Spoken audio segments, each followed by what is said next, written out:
Welcome in to the best in true crime podcasting. This is True Crime Tuesday. I'm your host, Tim Dennis. Folks, today we have a very interesting program, very timely program, in that today we're going to take a look at the Fourth Estate, talking about print journalism, and talking about a show that I find a little alarming, to be honest with you, talking about a field that we don't protect enough, talking about the media. You know, the media gets probably at times way too much scrutiny. We like to use the media as a pincushion. We like to use the media as a way to scapegoat everything. The media is always at fault for everything. The media is at fault for this, it's at fault for that, it's at fault for the way we look at society. It's at fault for the way that we raise our children. It's at fault for everything. Well, a lot of times we don't take that finger and point it right back at ourselves. Unfortunately, we don't protect the media enough, and sometimes it ends up being fatal. The story that we're going to talk about today is an amazing book. It's a book called The Last Story, The Murder of an Investigative Journalist in Las Vegas. It was written by our guest today, Arthur Kane. It tells the story of Jeff German, who's a veteran Las Vegas Review-Journal investigative reporter who didn't deserve his end. An excellent reporter who was hungry. And it's hard to stay hungry in a business where you're constantly being beaten down. You have to stay motivated. It's one of those businesses where there's not a lot of thank yous. There's a lot of just go out there and get the job done. You have to stay motivated, but it's not a job that pays you off. A lot of thank yous, a lot of pats on the back, a lot of attaboys, because the payment of the job is that you're there to, in a way, uphold justice in a different way. And we'll talk to Arthur about that and what the payoff really is in this job, because it's really only known to those who are in the business. I don't think everyday Americans realize what that payoff really is. Let's bring in our guest. We'll talk about Jeff German and what his life really meant, not only to Arthur, but what it meant to the people of Las Vegas and to America in general. Arthur Kane has been an investigative reporter, editor, producer, and executive producer for 3 decades, winning many of the profession's top honors. His stories have exposed corruption, leading to indictments, firing of government workers, and changes to state law. His work has appeared in newspapers like the Denver Post, Las Vegas Review-Journal, New York Observer, Forbes magazine, and U.S. News and World Report. Again, the book is a fascinating, amazing book. It's called The Last Story, The Murder of an Investigative Journalist in Las Vegas. Arthur Kane, thank you so much for being on True Crime Tuesday. Thank you for having me.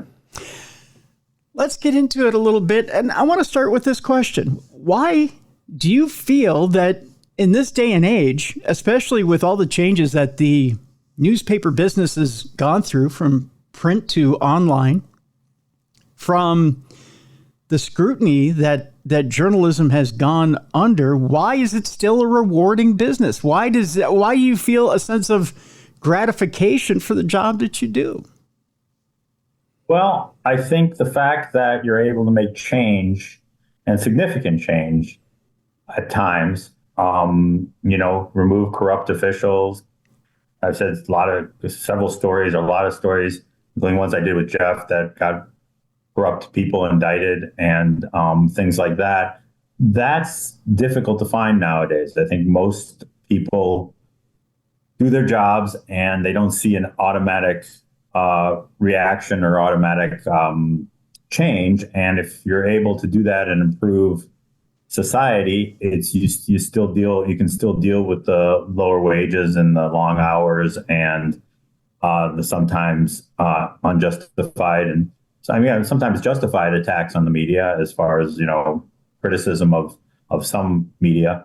Obviously, it's never justified if it becomes physical. But I think you just kind of you go into this knowing it's not going to make you a millionaire, but you go into it knowing that you will probably cause positive change in the community, especially when you're doing investigative stuff like Jeff and I did.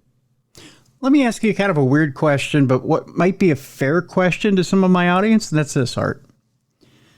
Why is it the media's job to out what may be a corrupt politician? Why can't it be a citizen's job to go into a forum like a city council or go into a forum like that and say, hey, I know you're corrupt. How come I can't call you out? And why can't I do this at the ballot box and necessarily do it through the Fourth Estate or do it through a forum like the media? Why is the media a more powerful way to do this than, say, a private citizen in a vote? I think a private citizen can do it. And so private citizens do go into the FBI and say, this person is doing something corrupt.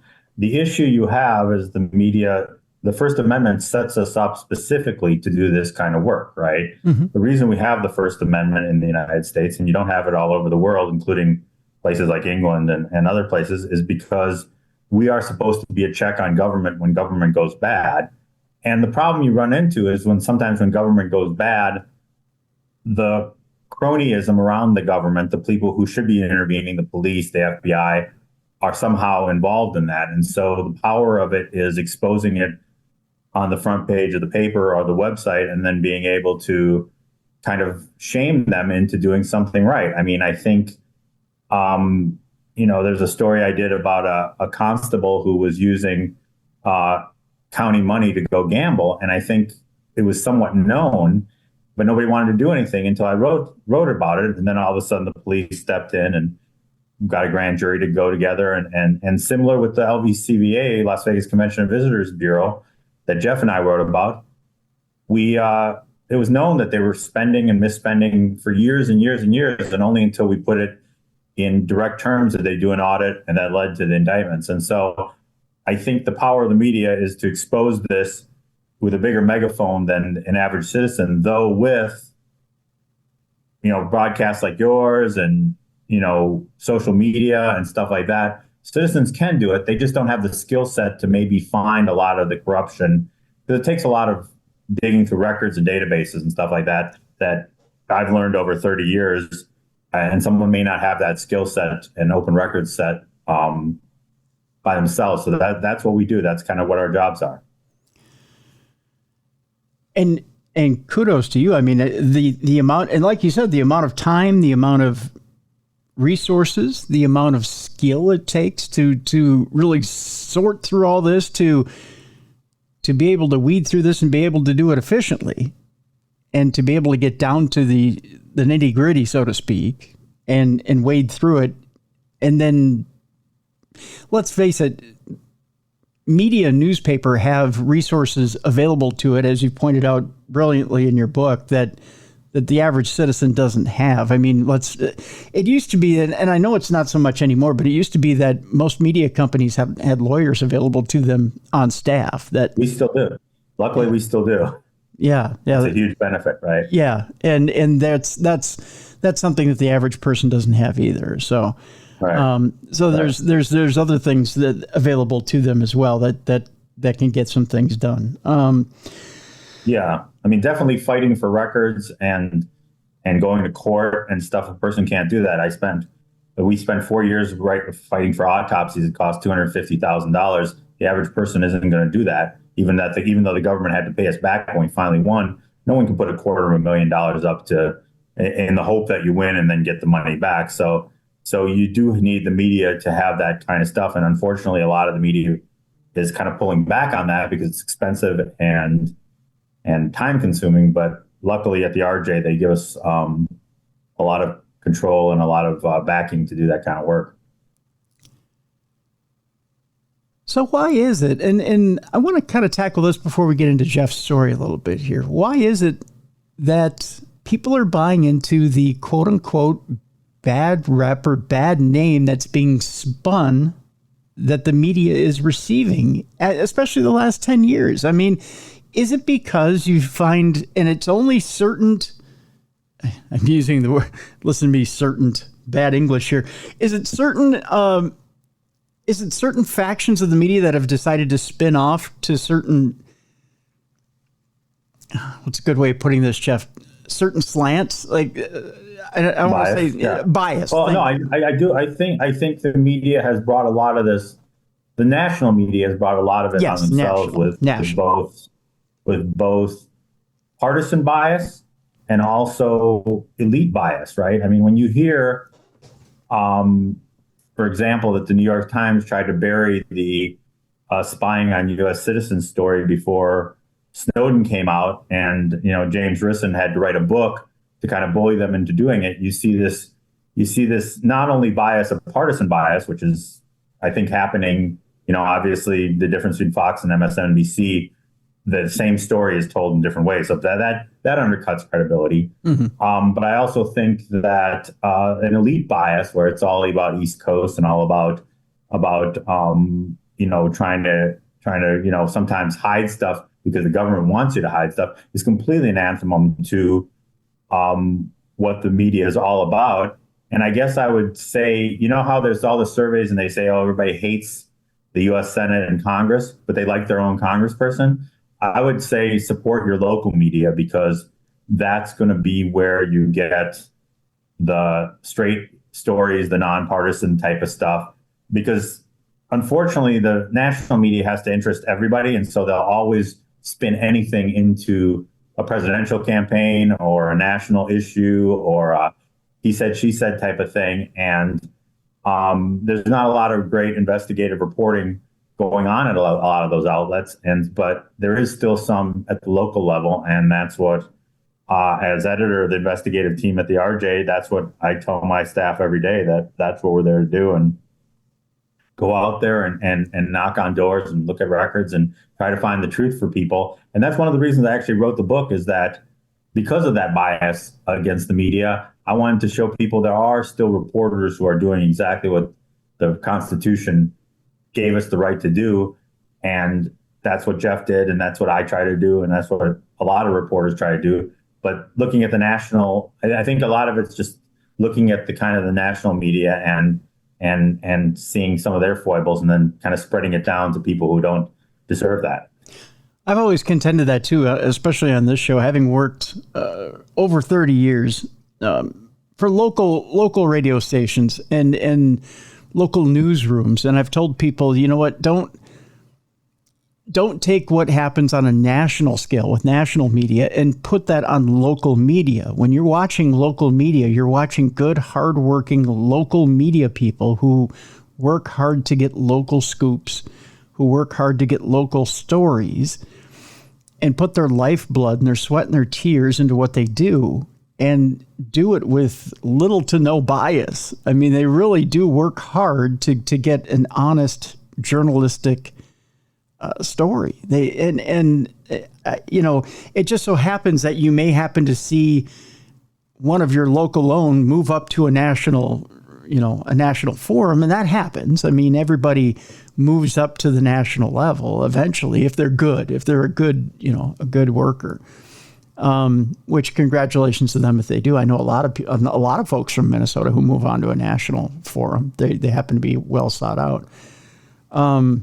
But with that being said, you would hope they wouldn't lose that journalistic integrity when they do that. Well, the difficulty is sometimes the news organizations management have a bias, and that is enforced, right? And so, obviously when I came here, some of the interview questions I had is, am I going to be able to go and look at everybody equally? Is there going to be any kind of political bias? And, I don't even vote. I mean, I feel that that's kind of a bias to even go into the ballot box and vote for a candidate. I will vote for, referendum type issues, like tax increases and stuff like that. But as far as a candidate, if I'm going to cover them, I don't want to have the bias of actually voting for them or against them. And so I think that's just something that, there's always people who say things and they think they're true and they don't really look into the depth of it. And so I'm hoping the book will open some people's eyes to what journalists really do. I don't think they understand what we do either. Yeah, very true. Very true. Let's talk a little bit before we get to the break about Jeff German. Tell me a little bit about Jeff's upbringing, a little bit about what made Jeff who he was in his type of reporting. Tell me a little bit about his upbringing. So Jeff grew up in Milwaukee, not far from where you guys are. Tight-knit Jewish family in the what was then kind of the working class Jewish neighborhood.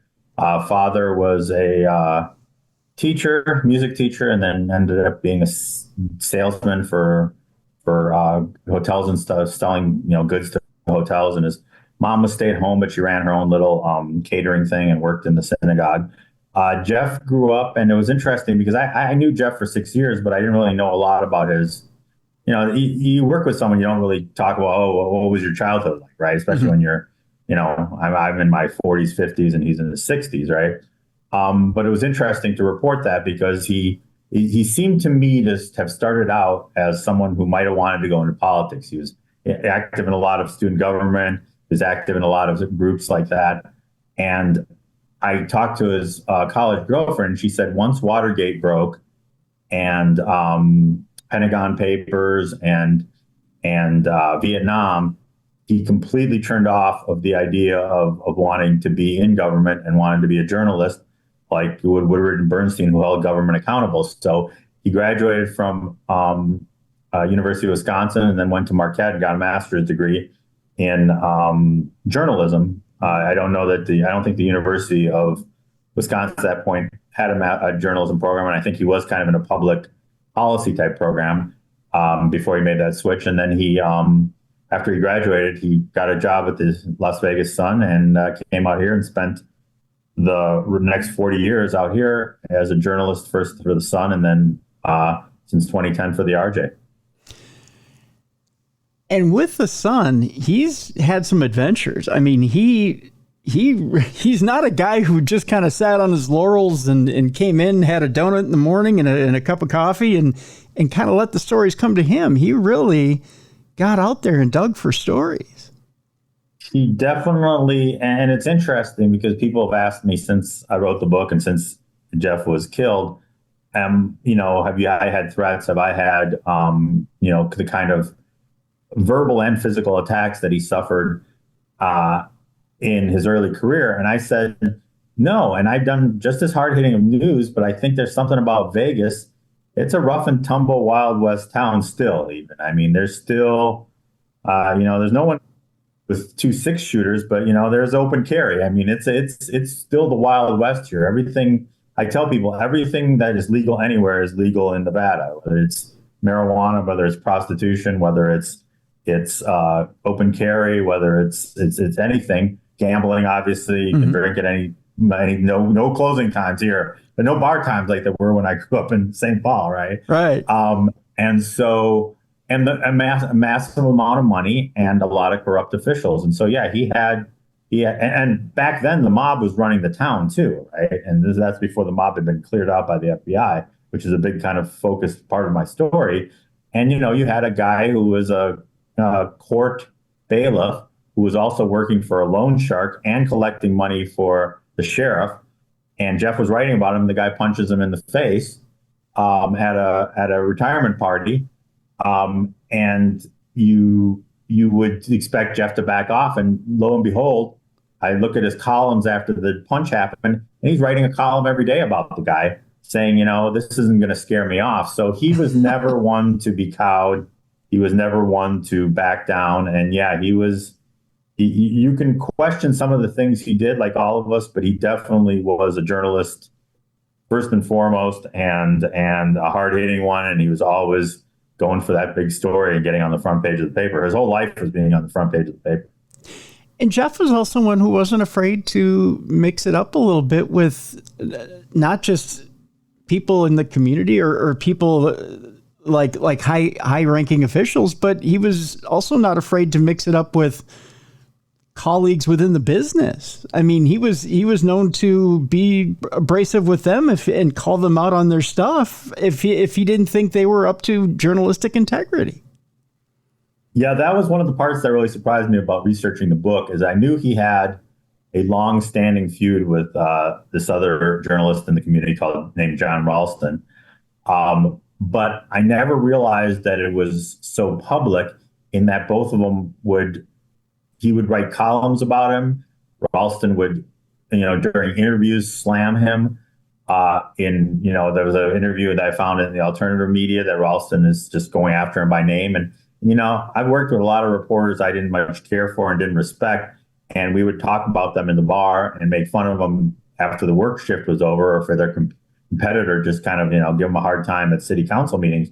But it never went into our news coverage. And so I again attribute that to the rough and tumble town that is Vegas and that is Southern Nevada. It's an interesting place. I've been here for 7 years, and I got to tell you, I never experienced any of this stuff being a journalist anyplace else. And I worked in Chicago. Mm-hmm. I worked in other places that are corrupt and big places, but Vegas is a place of a unique place. The only thing Art, that I can keep it akin to is, I don't even know that I could tell the story on air. But when I hear that the war between Ralston and Jeff, and in the book, and thinking, well, they took it out in a column. The only thing I mean, you've heard of Sid Hartman, right? The sportscaster, vaguely, of Minneapolis, from Minneapolis here, who passed away a couple of years ago. I mean, he was pretty much grandpa sports here in the Twin Cities. Right. Friends with George Steinbrenner, the Yankees, and Bobby Knight, Indiana Hoosiers. He supposedly knew everybody who was everybody. But there were a few people who Sid rubbed the wrong way, and people who rubbed the wrong way with Sid. And there was a few people in the Twin Cities who maybe were nice to Sid's face. Maybe I'm talking a little inside baseball here, but they were kind of nice to his face, but then they'd turn around and they'd say mean things behind his back, but everything was nicey nice. I mean, it was very passive aggressive, Minnesota passive aggressive, right? Right. But there's no way they'd come out and say stuff publicly. Right. I mean, to do that would be sacrilege, right? Well, I think, I mean, I think if you look historically, obviously in the 20s and 30s, you had so many competing papers that the papers would attack each other, right? And I guess the word never got to Vegas that was no longer a cool thing to do. So it's an interesting story, and it's an interesting kind of insight into it. And the reason I retell that story is it just shows the rough and tumble of Vegas, and it really kind of paints an interesting picture of what this town is really like and was like back then. I mean, it's not really happening that much now. I mean, we had an unfortunate incident after Jeff's death where the editor of the news organization that Ralston runs put out a memo saying he wasn't much of a reporter, and I think that offended everybody, including her staff, and she had to walk it back. But it's not the kind of back and forth that we saw, that I found in the 80s and 90s, that was just wide open. I mean, it was a column after column, people going after each other. It was, and one of the things about it is, the Sun hated the RJ. And one of the reasons after Jeff got laid off from the Sun that he had trouble getting onto the RJ is because of that vitriol, right? They said, well, he's a good reporter, but I don't know if we want him in there. He's been a jerk to us since time started here. So it's an interesting subplot in the book. Yes. Well, it's easy to understand too. I mean, and I can compare it to, and this from one of your editors was from Minneapolis, from the Star Tribune, and our publisher was the publisher of Star Tribune. Yeah, and so you can relate when the Star and Tribune merged up here in Minneapolis. We thought that was the end of the world because the Star was the Minneapolis version. The Tribune, well, one was what, the morning, one was the afternoon. I think if I remember right, and then when they merged. Yeah. We thought that was the end of the world. How do they get along? I mean, one was one was the other, and now they're both. I mean, that was night and day, right?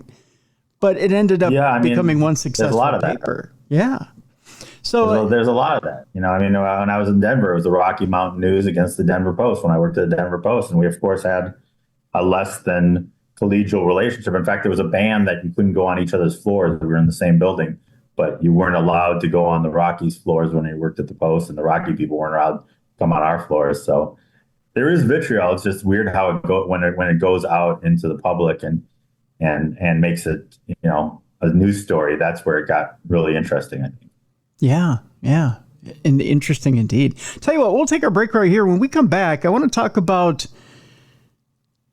what exactly happened that got Jeff into that situation. Because you're talking about a guy who's dealt with mob figures. Not only dealt with mob figures, but dealt successfully with them. Danced around them, got the stories. I mean, been in situations where mob bosses have told him, "I'm going to kill you," and he's walked away from it just fine, right? Yeah. But yet loses his life. So I want to talk about that fateful day where he does lose his life. What happened that day that Jeff lost his life? I want to talk about that with you, Art. And then I also want to talk about I want to talk a little bit about Jeff's career and how he branched out from beyond just newspaper and how he got into the world of podcast and how, funnily enough, he won awards in the world of podcast. I want to talk about branching out posthumously and becoming even more successful past the world of newspaper. And we'll talk about that when we come back. The book is quite the amazing book, folks. It's put out by Wild Blue Press. The book, we have a link to it in the description of this program. I want you to go get it during the break. The Last Story, The Murder of an Investigative Journalist in Las Vegas. Arthur Kane is our guest. He's the author of that wonderful book. I want you to go get it right now. When we come back, we'll talk about Jeff German, and we'll talk about that fateful day. What happened? And we'll talk about the circumstances around it as well. When we come back, right here on the best in true crime podcasting, this is True Crime Tuesday. Welcome back to the best in true crime podcasting. This is True Crime Tuesday. I'm your host, Tim Dennis. The book is The Last Story, The Murder of an Investigative Journalist in Las Vegas. Our guest is author Arthur Kane, also investigative journalist himself at the Las Vegas Review-Journal. Art, before we left, I wanted to talk a little bit about not just Jeff German's career at the Review-Journal. I wanted to talk a little bit about the circumstances leading up to that fateful day where Jeff does lose his life. Now, Jeff had to take a little bit of vacation. Obviously, at the Review-Journal, it's not like a cushy government job where you get to cash in, save up your vacation. You get to cash in at the end of the year and you get a big cash bonus. Unfortunately, you guys do have to use your vacation, and it's kind of tough because when you get into a rhythm where you're chasing stories, it's kind of hard to separate yourself from your work and take that vacation. But luckily, Jeff had a hobby. He had a very cool hobby in that he was really into fantasy football. So he had a certain time of year where he liked to take off right around Labor Day and set up his teams. And it was right around that time of year, wasn't it, where he decided to take that time off and get his team set up? Right. So he was in the RJ League, and the name of his team was Oscar's Mob. Oscar Goodman is the big former mob attorney who turned mayor here. He's featured in Casino, and so Jeff had covered him for years, and so he named his team after it. And so on Labor Day every year, they would get together and do the draft. And I don't know a huge amount about sports myself, but apparently you pick players, and then however they do, you gamble some money and put a bunch of money in the pot. And so he was really good at it. It was kind of really his only outside interest, other than his siblings who had all moved to Vegas. He was never married. He never had any kids. And so he took a few days off. He had been working on a story about a local politician named Rob Tejas. The Thursday before Labor Day weekend 2022, he was told that he was going to get more records about Rob. after the weekend, and Rob and was told the same thing. And then the next day, on a Friday morning, he goes to a local taco place by his house, gets a burrito, comes home to eat it around 10:30, 11 o'clock. We think here's something outside his window by his, there was a window by his office that was covered, but you could hear some sort of, we think there was some sort of scraping that was being done by the suspect. He walks out of his garage, goes into his backyard, is attacked and stabbed repeatedly in the torso, neck, and basically, from everything we could tell from the autopsy, he died instantly. He fell behind a bush, and his carotid artery was severed. His larynx he was stabbed in the heart and the lung, and he collapses. Probably instantly dies, fortunately, so he didn't suffer, and isn't found by a neighbor until the next day because he lives alone. And sure enough, we initially think police initially think it might have been somebody he knew, some sort of romantic entanglement, and then my sources tell me, well, maybe it was a burglar that he surprised. There's a guy who's caught on video from the neighbor who found him. He had a pretty extensive video system, almost like casinos, and he basically you see him walking around in a big sun hat. He looks like the people who work in road work. There's the streets being torn up by Jeff's house, so it doesn't look out of the ordinary. But he's also wearing like expensive jeans and nice tennis shoes too, carrying a bag. And so this is the guy who did the murder. You can see it on the video that he does it. Not only does he kill Jeff, he walks away and then drives a vehicle, this maroon Denali, back over to Jeff's house, parks in front of his driveway, and then goes over and looks at Jeff's body to make sure that he's dead, and then drives away. No plates on the car, and sure enough, you can't really identify the suspect from the video because his face is covered and then the hat is covering it. Big sun hat, And so for a few days, we don't know what the heck is going on, whether, it's related to his work, whether it's related to his personal life, whether it was just in a bad place at a bad time with someone burglarizing your house and getting stabbed when the guy tries to escape. So for 3 or 4 days, we're just kind of all out there on edge trying to figure out what happened to Jeff. Oh my gosh. So the way that the news gets out, of course, the police get a hold of the sensitive information and realize that, first of all, Jeff's family has to know, but then they realize that the employees of the paper need to know, but they realize that it's sensitive information and that it needs to be given to the head of the paper, and then it slowly needs to trickle down.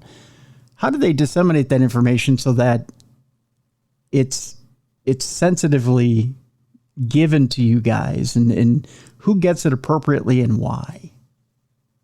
Well, it's the holiday weekend, right? So most of us are off or away. I get a call from my editor at the time, and she tells me that Jeff was found dead. At that point, she doesn't know if it was a medical condition or what. Basically, the sheriff had told our top boss that he was really scratched up. But, that's not unusual. The plants out here are very spiky and dangerous, right? Cactuses and all that. So you could fall into a bush, have a heart attack, and be scratched up. Having seen the photos, it was pretty clear that was not honest, because you can tell it's not scratched up. You can tell he's been repeatedly stabbed.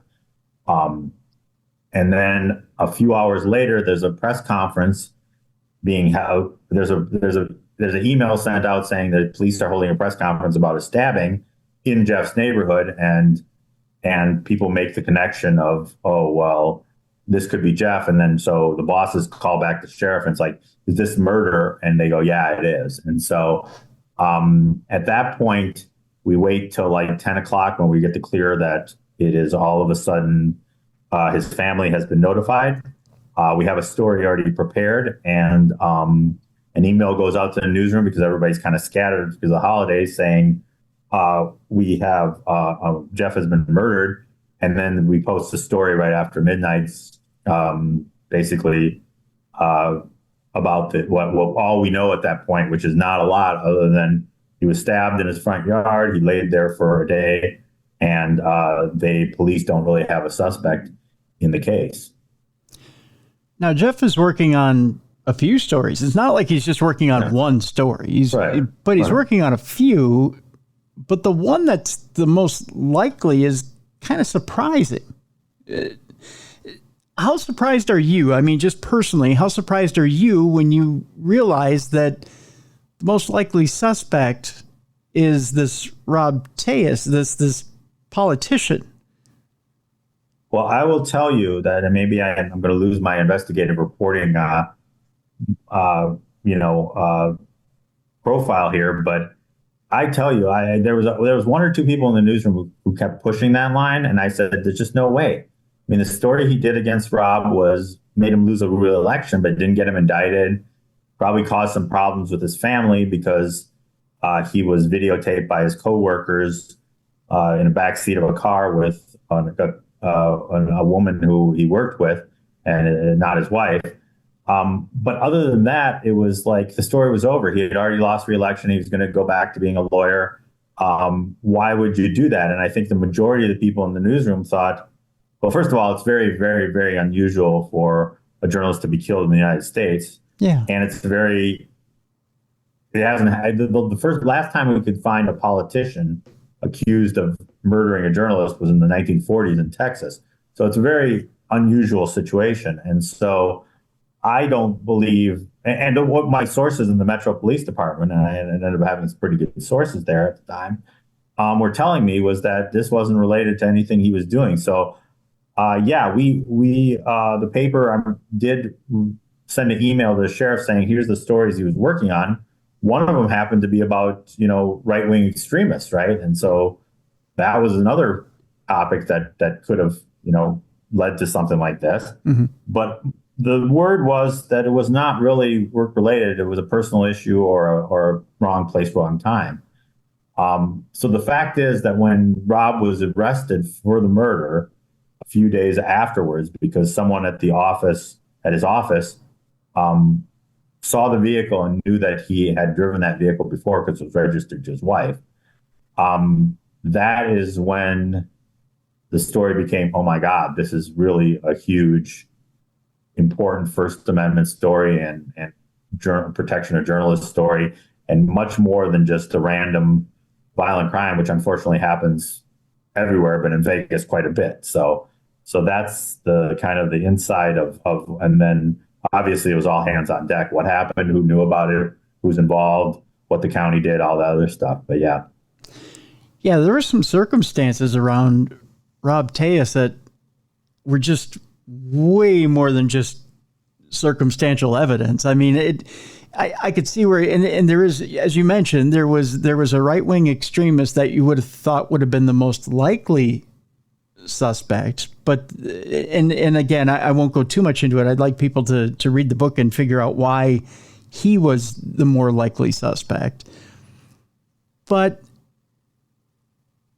with Rob Tejas, and you've gone into it a little bit as to why he had probably a little bit to lose. It really wasn't that much to lose. I mean, it was kind of like, well, scandals happen with politicians. And as much as in America, as much as we like to build people up and tear them down, well, it seems like people make comebacks all the time. And on a local level, when you get torn down, people have quick memories and they forget very quickly. And, you go away for a little bit. Well, you can come back probably in a year or two and you could probably run for another seat. And this wasn't a major seat. He was I'm trying to remember what his position was. It was like he was the public administrator, which is the job that basically deals with probate cases when someone dies without any family. So if you die and you're estranged or don't have any relatives, he comes in and settles your account, sells your house, pays off your creditors, and gives the money to anybody they can find that is a next of kin. Pretty small office, 9 or 10 people in it, full-time people. Now, I just want to be clear right now. Rob has not gone to trial yet. He's not been convicted. And he's presumed innocent until they're unless there is a conviction, which may happen. The trial could happen as soon as next month. If as far we're not sure, but you can never set your watch by trials. But until he's convicted, I don't want to make any statements that said he did it. But I can tell you what the police said, right? What they found his DNA under Jeff's fingernails. They found the clothing that was seen in the video cut up and hidden around his house. He has maintained to me and everybody else that he is innocent of the attack and knew nothing about it and is being framed. And so that's kind of what's going to play out in court in the next few weeks. But you're right. The motive is kind of hard to understand because the damage has already been done. Other than the fact that if they were going to reveal, if these records that the county told them that they were going to reveal between him and the woman that the employees there alleged he was having an inappropriate relationship with, there could have been obviously problems with his wife if there's lovey-dovey talk in those text messages, which the county, by the way, decided not to reveal after the murder, saying that it's part of the investigation. But yeah, short of that, it's hard to see what a motive would be other than revenge if he is convicted. And if he did it and he was trying to stop the emails from being exposed, that wasn't going to happen because the instant that Jeff was killed, and if they gave us the email, I would have written about it the next day. So it wasn't like you could get rid of the story by getting rid of the journalist because there's a whole news organization and you would have had to get rid of everybody there and then probably other news organizations. Well, the Washington Post came in and helped with one of Jeff's stories after his death. So it would have been, you would have to get rid of every journalist in the country. Right. To stop the story, right? Yeah. If Rob is convicted of doing it, it wasn't well thought out, Clearly. Which brings up a couple of different things. The one that you brought up is that many of you at the RJ continued on with Jeff's stories posthumously and saw them to their conclusions, which, again, they don't stories don't die with the journalists. They continue on and they're sought to their logical conclusions. Those are picked up and finished. Which I don't think a lot of, and I didn't necessarily, even though my newspaper experience is high school, that's it.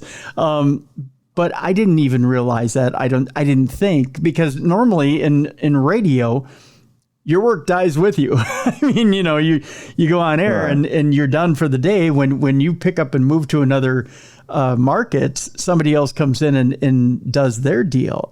Normally your work goes with you. So to me, that was kind of a new angle. I didn't realize that they do pick up your work and they do continue it for you. Well, it's a completely unusual situation, right? But yeah, I mean, if it was on a more typical type of thing, so as editor of the investigative unit, I have people come and go, right? Mm-hmm. Just had a woman who took another job at the county. Well, before she leaves, she tells me all the stories she's been working on, and the stories I feel that are important are assigned to other reporters, or whoever her replacement comes in might look at those stories. So yeah, the stories, but in this case, we made it a point that there was no way that any of his stories that he was working on, and of course we had access to all of his notes and all of his interviews and stuff, but there was no way that any of the stories that he was working on were going to die with him, just as a point that you can't do something like this to stop the news. It's like, someone wants to kill a prosecutor or an FBI agent who's investigating them. They're not going to just make that case go away if the guy's successful, right? You hear about people blowing up judges or shooting judges who are on their cases. Well, they'll find another judge, and not only that, now you'll be charged with even a more severe crime. The only story that we didn't finish internally, because the Washington Post reached out, was a business type story that he was doing about a Ponzi scheme, and we were all swamped finishing his other stories. The Washington Post made an offer to send a reporter in, and we gave her what we had from it, and she did a really good job with it. But otherwise, yeah, every story that he was working on was finished. And then And the investigative team and the whole newsroom spent months, reporting on the prosecution, the defense case, and also looking into the culpability of the county, which should have known about Rob's inappropriate conduct in the office, which is what Jeff wrote about, and did nothing until he did write about it. And so there's a pattern in the county of doing that, of ignoring problems until they're exposed. And that's the problem, right? I mean, the county is the most powerful government in Southern Nevada. People don't realize that the whole strip is in the county, not the city. So they get all the tax money from those big casinos. They have a lot of money. They have a lot of power. They have a lot of say-so. And the county commissioners are basically generally the top politicians after the governor and some of the statewide politicians. So there were problems in the county and that we exposed after he was killed that were need fixing too. And then one of the other things that came up in this case, which I found absolutely fascinating, we can just touch on it briefly, is the shield law. And one of the things that was being fought by the RJ and the RJ's attorneys was the fact that it seemed like the state in particular, or I should say the court, wanted to assert that with Jeff's death, they wanted to essentially open up his devices, and they wanted to let the police open up the devices and go through the information that was on his devices and the leads that were on there and everything else, and go through it for this case. The RJ and their attorneys, to their credit, fought tooth and nail to keep that information sealed, although, again, I'll leave it to people to read the book to find out what exactly happened with that.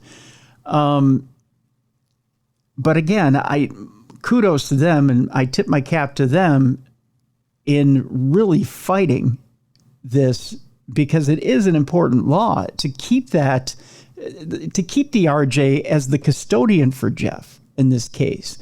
Because at one point it was argued that, well, maybe it should be up to Jeff's family to be the custodian. But the idea here is not to keep it in the family, because the family really isn't the proper place to put this. It should be with the organization. The organization understands really what a treasure this information is, and how to put this information into motion.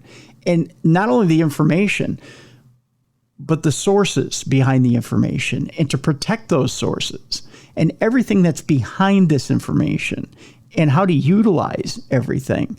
The family doesn't know how to use all this, correct, Art? Right. Well, yeah, I mean, what happened is, so Jeff is slain in his front yard. He's got an iPhone in his back pocket. He's got 4 computers at home and a hard drive. His work computer was in our IT department, so they didn't get that. But he was working on his personal computers. We're doing work like stories. And so the prosecutor and police want to assert that is evidence that they have to turn over to Rob Tejas and that they can look at to see whether it helps their case. And we had to step in and basically take it all the way up to the state Supreme Court, because Nevada does have a very strong shield law, but no one's ever tested it, whether the law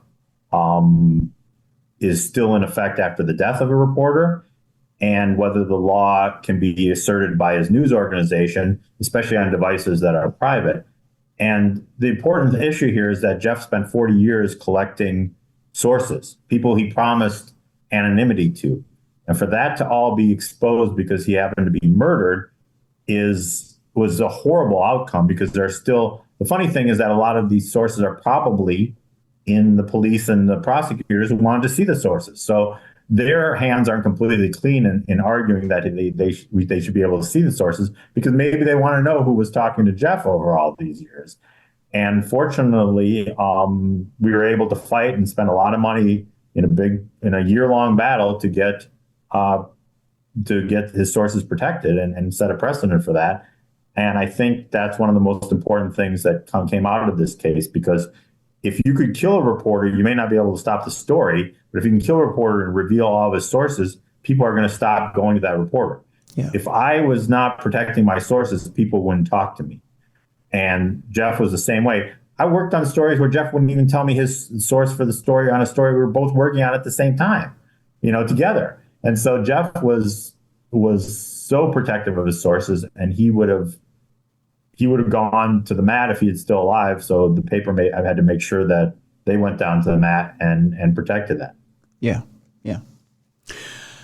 As we start to wrap things up a little bit here today, Art, I want to talk about Jeff's ability to, whether he realized it or not, transcend himself past print and get into a whole different field, and that is podcast. And I know he did it a little bit begrudgingly, a little bit kicking and screaming.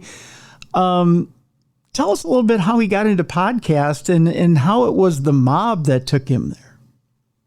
So Jeff was set in his ways. When I got there, he wasn't big on open records or any database stuff. So I guess, bullied him into realizing that was a useful thing to do. Podcasting was the same way. Jeff covered, so we have this podcast called Mobbed Up. It's in conjunction with the Mob Museum here. And basically it just talks about the history of Vegas and the mob. And season 2, we needed a host, and Jeff had covered a lot of the stuff that was in season 2. And so the editors brought him in and said, "Hey, you're doing it." And he's like, "Yeah, I don't want to do that. I don't know anything about broadcast. I don't know anything about podcasting." And they said, "Well, it's not really a choice. This is going to be your job." And like everything else Jeff did, he took to it. He complained. He didn't want to do it, but once he knew he had to do it, he basically took to it and ended up winning a Nevada Press Association award after his death, less than a month after his death, for the podcast. I've seen, I think it was Wired Magazine named it one of the top podcasts, and I ended up listening to it for the book, and it's really interesting. It's about the battle over the Aladdin between Johnny Carson and Wayne Newton, who both wanted to buy the Aladdin, and they were friends until that happened, and the friendship went out, and it's set in the 80s, and when the mob was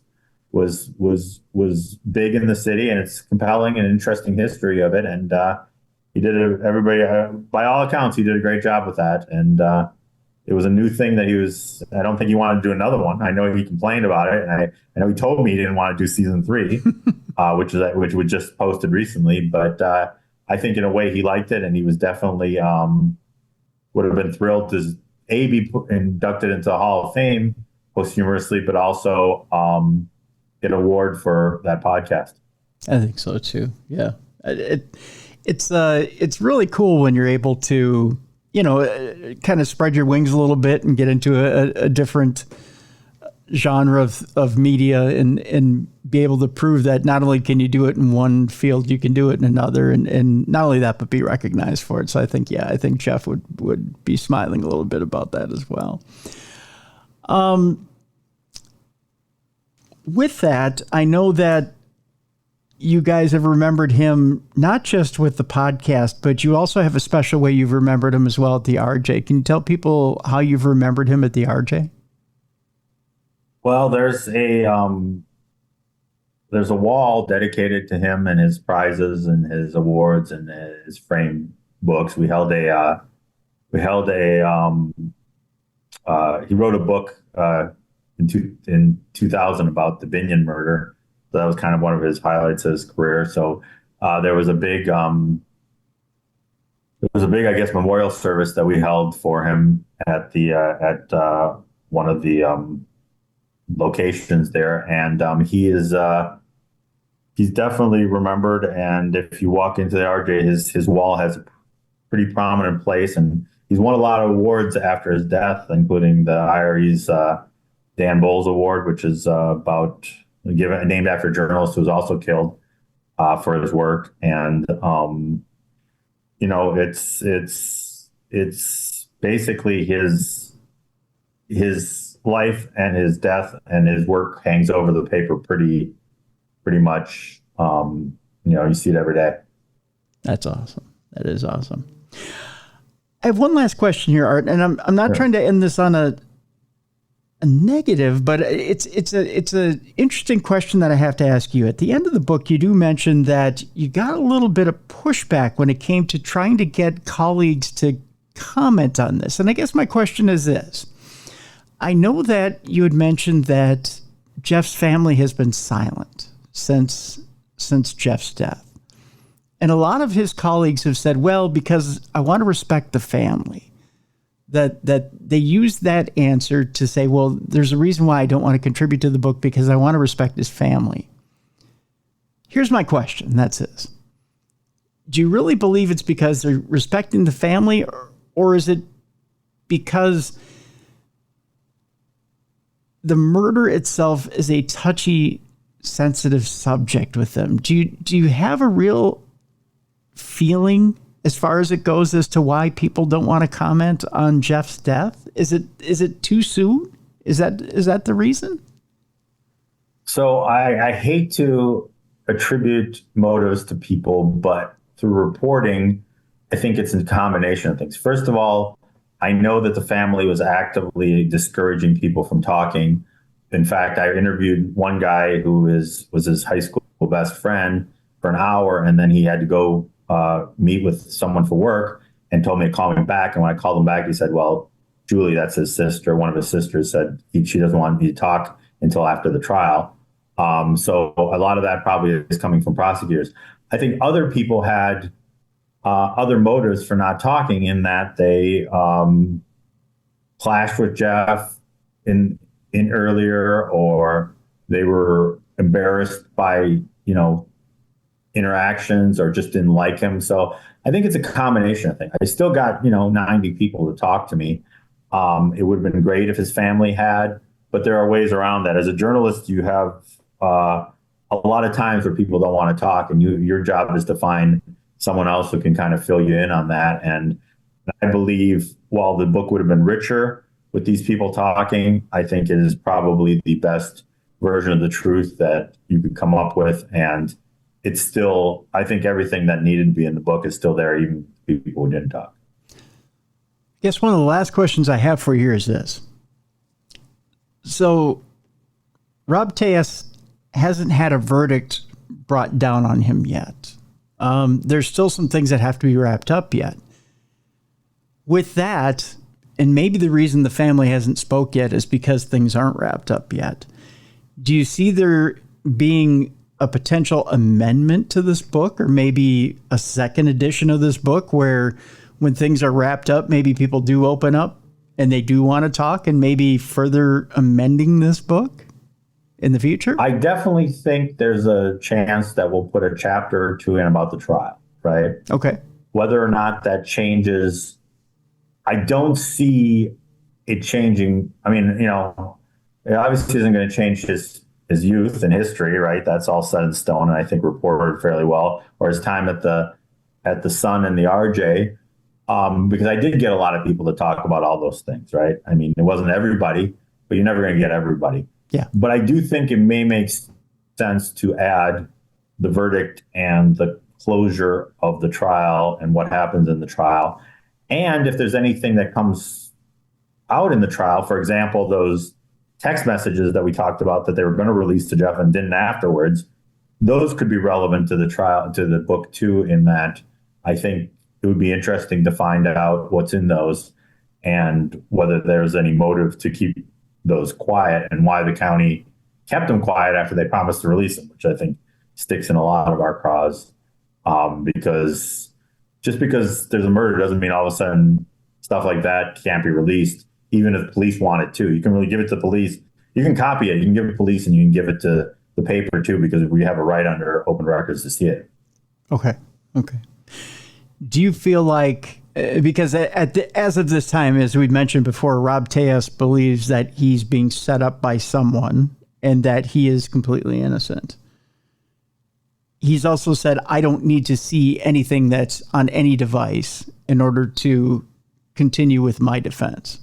So right. he's distanced himself from anything having to do with any devices of Jeff German's. Although his new attorney says he'd like to see it, so he's kind of gone back and forth. He's had several attorneys, but yeah, Okay. I mean, the devices have, I think, held up the trial, but that's coming to an end. I mean, I think the device stuff we've been reviewing the devices and we're completing that work. Okay. I think it's basically done, and we're going to turn over what we don't feel is privileged. Okay. And keep whatever is privileged. Okay. So with that, do you feel like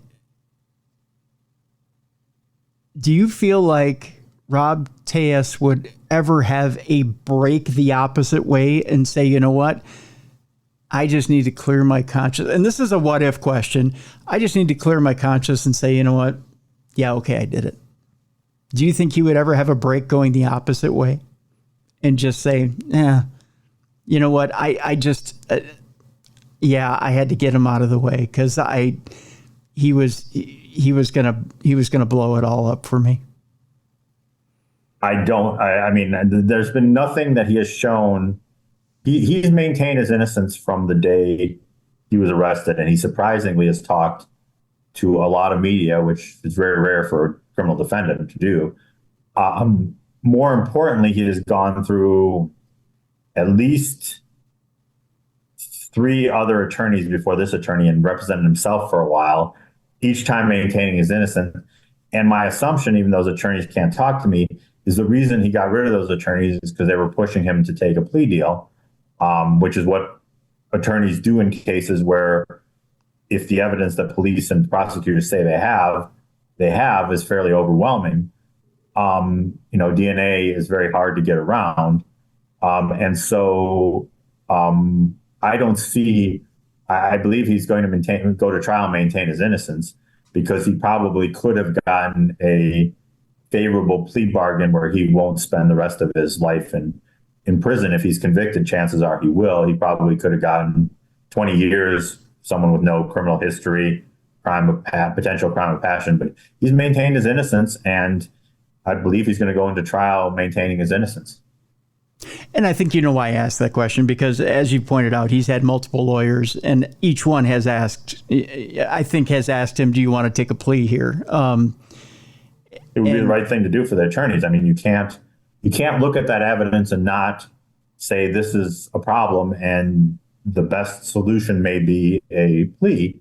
But if he is innocent and he has the right to go to trial, right? And have a jury decide that. Yeah. Yeah. So, yeah,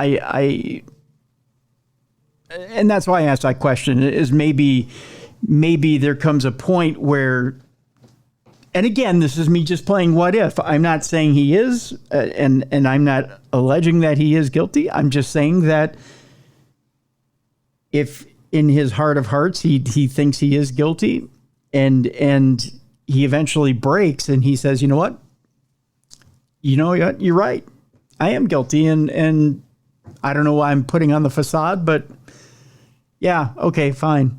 I mean, it's possible something like that could happen. I suspect it wouldn't happen unless there's a conviction, right? I mean, I talked to him for an hour, which is about the amount of time that police allow you to do jailhouse interviews, and he maintained complete innocence, no knowledge of the crime, and believed that he was going to walk out of he wanted to hurry up the trial because he believed that he would walk out of the courthouse after the verdict. So I don't know if he believes that. I don't know if he's innocent. I don't know if he's guilty and is just putting up a front, but he was fairly convincing that he believes that he was innocent and he will walk out of there. Whether that's really the truth of what's going to happen, he's at least convinced himself that that is what's going to happen.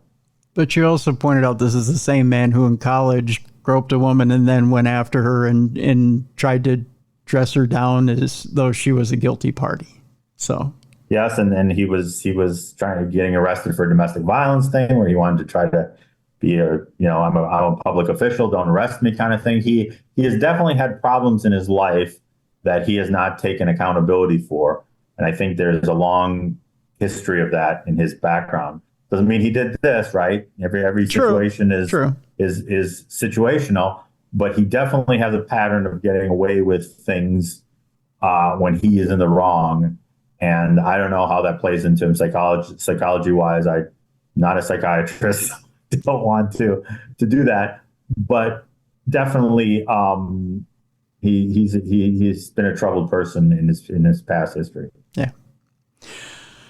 Well, on that note, we will tell you that the last story, The Murder of an Investigative Journalist in Las Vegas, is out there right now by Wild Blue Press. We have a link in the description of this program. I encourage you to go get the book, folks, and read the book, because there is so much more about the life of Jeff German in there. And boy, had he a life of an investigative reporter that is wonderful, that you're going to want to read about. He's had some adventures in there, Art, that I think people are going to want to read about, especially when it comes to reporting on the mob, when it comes to reporting on some corrupt officials in Las Vegas. Some of the stuff that officials got away with in Las Vegas, if I had hair, it would have curled it. I'm just saying.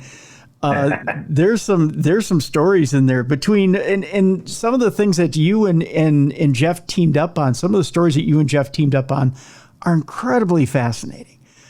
And again, I encourage people to go get the book so that they can read about some of those stories. I can't believe that some of the grift and graft of people, just what they got away with. It's the Wild West. I told you early on in this podcast that it's the Wild West. So it's amazing.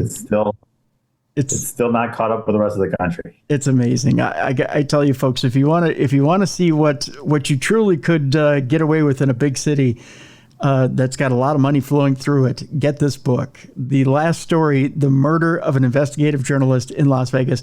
Arthur Kane, I want to thank you so much for being on the program today. Thank you for having me. Folks, let's lighten things up a little bit. It's time now for us to bring in Jessica Freeberg. It's time now for Dumb Crimes and Stupid Criminals. It's Crayon News story time.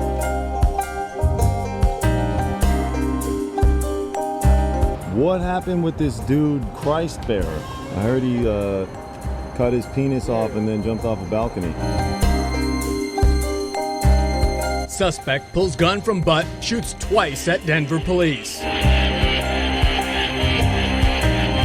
What is your emergency? I need help. And what's the problem?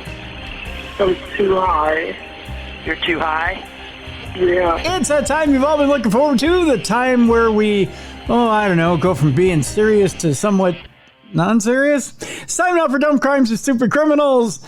I'm your host, Tim Dennis. Right over there is our co-host. By gosh, she's a little bit less than a Rhodes Scholar and a lot more intelligent than I am. Here she is, Jessica Freeberg. Hi, Jess. Hello. I don't believe that. I think you're every bit as smart as me, maybe even smarter. No, I don't buy it for a minute. I know, because I sometimes have hard time putting together dim dare words. Not only that, but when you get together with a journalist like Arthur Kane, it's kind of hard to form those words. Yeah. I had a hard time forming words today. I don't know what my deal was.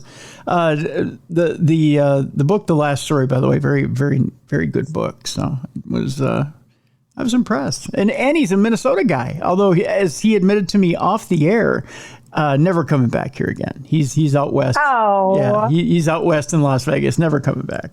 Between he's not missing our winters, huh? No. Between living in Denver and living in Las Vegas, he's never coming back. So I don't blame him. I don't blame him either. I mean, he could come visit, just don't come in the winter.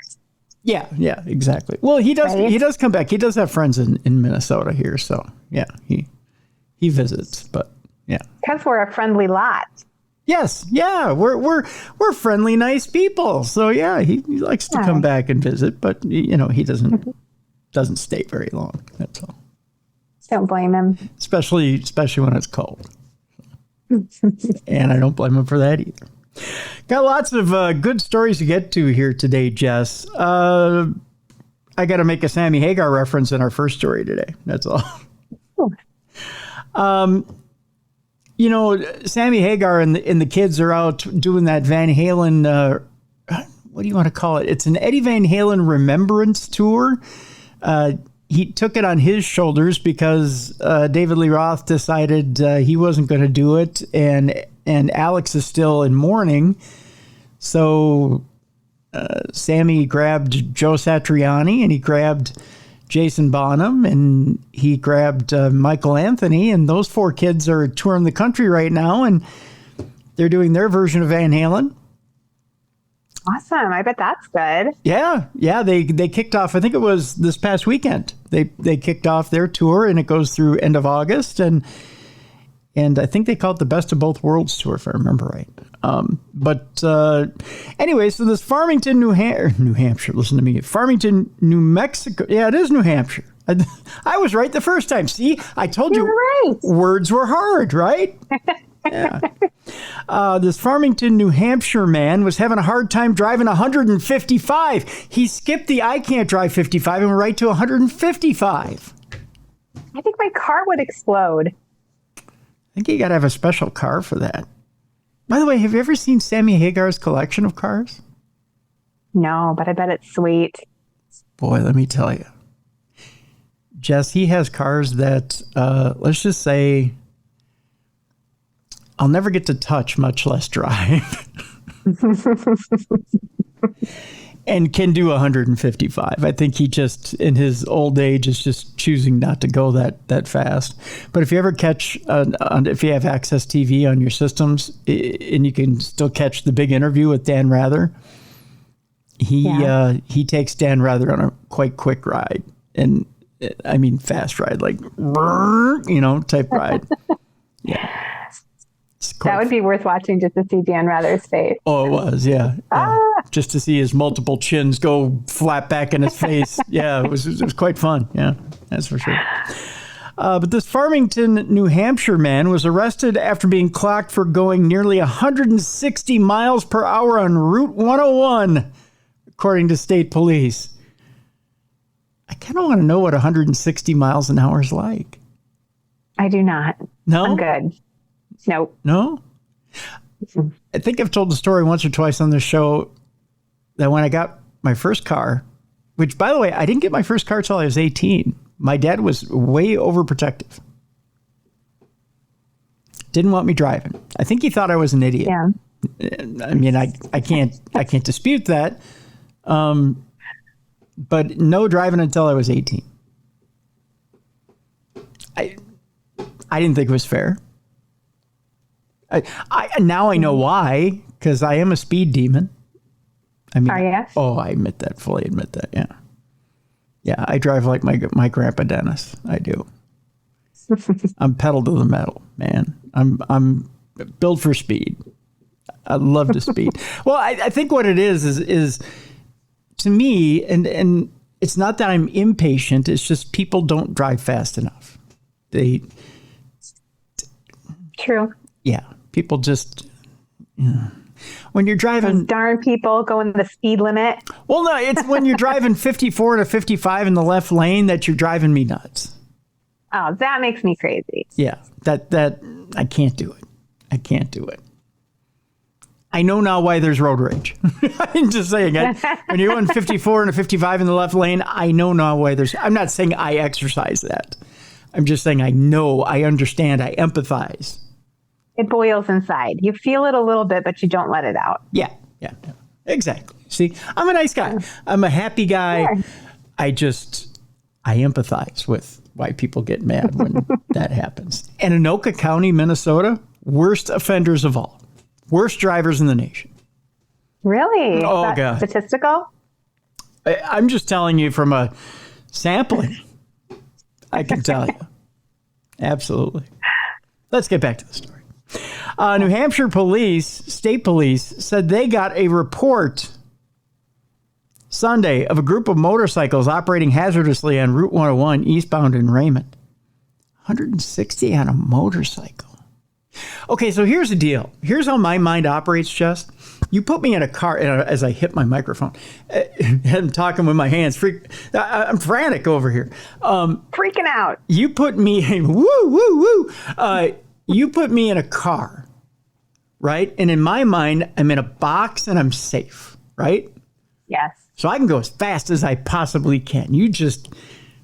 I could go 500 miles an hour, right? Especially in an airplane. You put me in a box, like in an airplane, we could go a gajillion miles an hour. It doesn't matter because I'm in a box. That box keeps me safe in my mind. This is why I shouldn't be behind the wheel of an airplane either. Right? No doubt. The minute you strap me to a motorcycle, I'm the biggest fraidy cat in the world. Scary. Right. I mean, I like to feel the wind blow through my bald head. I'm just saying. But even like when I'm on my little electric scooter, right? My little mobility scooter, I do turn it all the way up from turtle to rabbit because I like to feel the wind blow through my bald head, which, by the way, is all of 5.5 miles an hour. It's pretty fast. Yeah. But I'm looking for one that goes 8 miles an hour. I'm not going to lie. I'm looking for the extra turbo on that deal. I'm looking for one that's got turbo, Jess. Watch out, world. Oh, I know. When I get that one that goes 8 miles an hour, I'm going to be on everybody's heels. Just saying. Just saying. I actually had one woman yell slow down at me at Cub Foods the other day. Oh, really? Slow down! Was it me? No, it wasn't you. Do you get mad at the mobility carts that go too fast? I don't get mad at anything, Tim. It's terrible. I have like a lack of madness. I can't do the store mobility carts anymore. I need my own because they don't go fast enough. No, they don't. No, can't do it. Can't do it. Got to do my own. So, but when I get on a machine where I'm in the open air, I can't do it. I can't go fast. I probably couldn't go. And again, I've only been on a motorcycle a few times. But then I realized my dome is exposed to the open air and I can fly off that thing. Yeah. And unfortunately, I've taken one too many hits in this world. And I know how they feel. I don't want to take too many more high impact hits. My bump card, as they say, is full, Jess. Yeah. In fact, it continues on to the next bump card.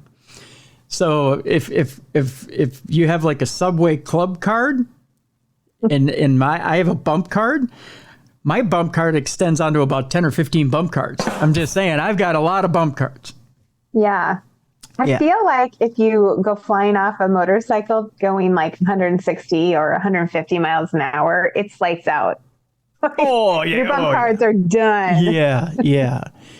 You ever open up a container of Cozy Shack tapioca pudding? And then you accidentally drop a little bit of maraschino cherry juice in it? No. It's pretty much what you'd look like. If you ended up dropping off a motorcycle at 160.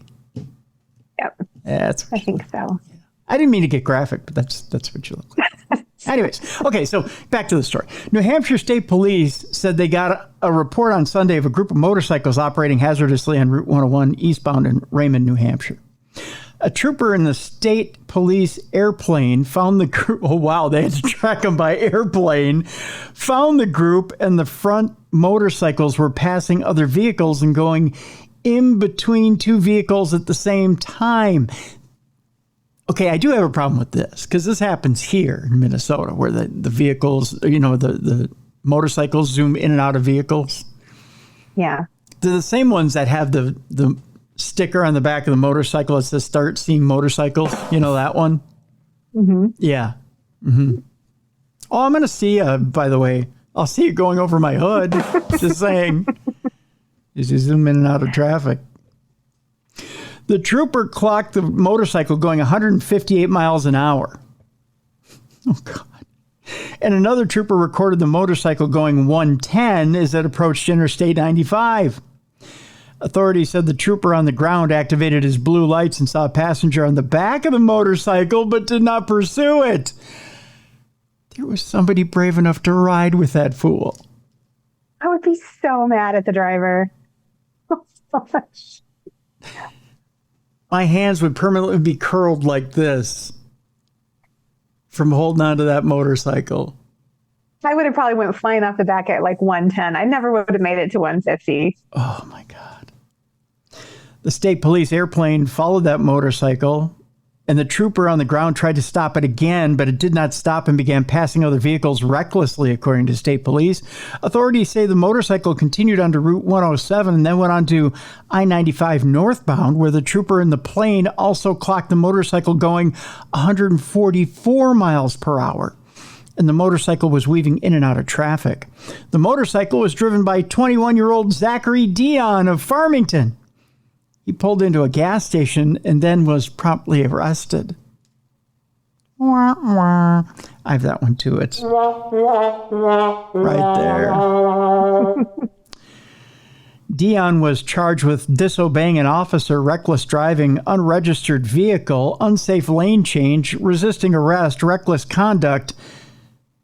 By the way, there's a deadly weapon in there somewhere, and a failure to display plates. That's a lot of charges, young man. I don't know where the display plates thing comes in, but okay. He's being held on preventative detention and is scheduled to be in court today, as a matter of fact. So take it easy on the young man. He's just 21 years old and he doesn't know what he's doing. If I'm his mom, I'm so mad at him right now. Boy, I'll say. If I'm his mom, I think I'd pretty much just nail him to a chair and keep him there for a while and tie him down and just say, maybe you want to think about this for a while there, Speedy. Yep. Yeah. Just think about it. We'll go to another traffic stop here where we go to Priceville, Alabama, where a traffic stop by the Priceville Police Department last Wednesday night led to the discovery of a large amount of drugs. Around 7:30 p.m. Wednesday, Officer Patrick Wiley with the Priceville Police Department pulled over a car on I-565 near the 333 mile marker. The car was originally stopped for traffic violations, but Officer Wiley says he found a large amount of drugs in the vehicle. You may be saying, well, Tim, what's so unusual about this? Well, let me tell you. A quantity of cocaine, drug paraphernalia, and about 40 pounds of marijuana was discovered inside 74-year-old Raymond Anthony Signorini's car. He can make a lot of brownies with that. Let's just say that old folks these days need a second income. Breaking Bad. That's right. Social Security and Medicare isn't paying what it used to. Signorini was arrested and charged with unlawful possession of a controlled substance, unlawful possession of drug paraphernalia, and trafficking marijuana. He was transported and booked into the Morgan County Jail on a bond of just $13,000 for the entire thing. So here's what Grandpa looks like when you got him cuffed and stuffed. Oh, well, he looks like a nice old man. He does, doesn't he? He doesn't look like the type of guy you'd say looks menacing and would probably be. Oh, I would not look at him and be like, I'm going to go buy some drugs off that gentleman. Right. You'd probably look at him and say, hey, where's the best fishing hole around here, right? Or exactly. Yeah. Where's a good spot to buy bait? Wouldn't look at him and say, where can I get the best meth? That's probably not probably not what you'd ask that fine gentleman right there. Just saying. We continue on with our traffic violations. So, Jess, I got to ask you, how long... trying to figure out how to phrase this question. Okay, so I take it you've probably had like a minor traffic violation before, right? When I was younger, I had a speeding ticket or two. Okay. Yeah. Okay. So have you ever like gotten a ticket and then accidentally forgotten about it? Like a alternate side parking ticket that landed you in jail? I don't know, something weird like that. Or something where you just accidentally forgot about it. And then, like a year or two later, it came up and you're like, oh, I forgot to pay that. Let me take care of that. Right? Parking tickets. Yeah. Yeah. Parking definitely tickets. In college. Okay, there you go. Yeah. There you go. Okay. Well, we go to Canada, where an Ontario driver has a license suspended because she had a wee bit of an old ticket, just a little bit of an old ticket. a traffic ticket that was out there.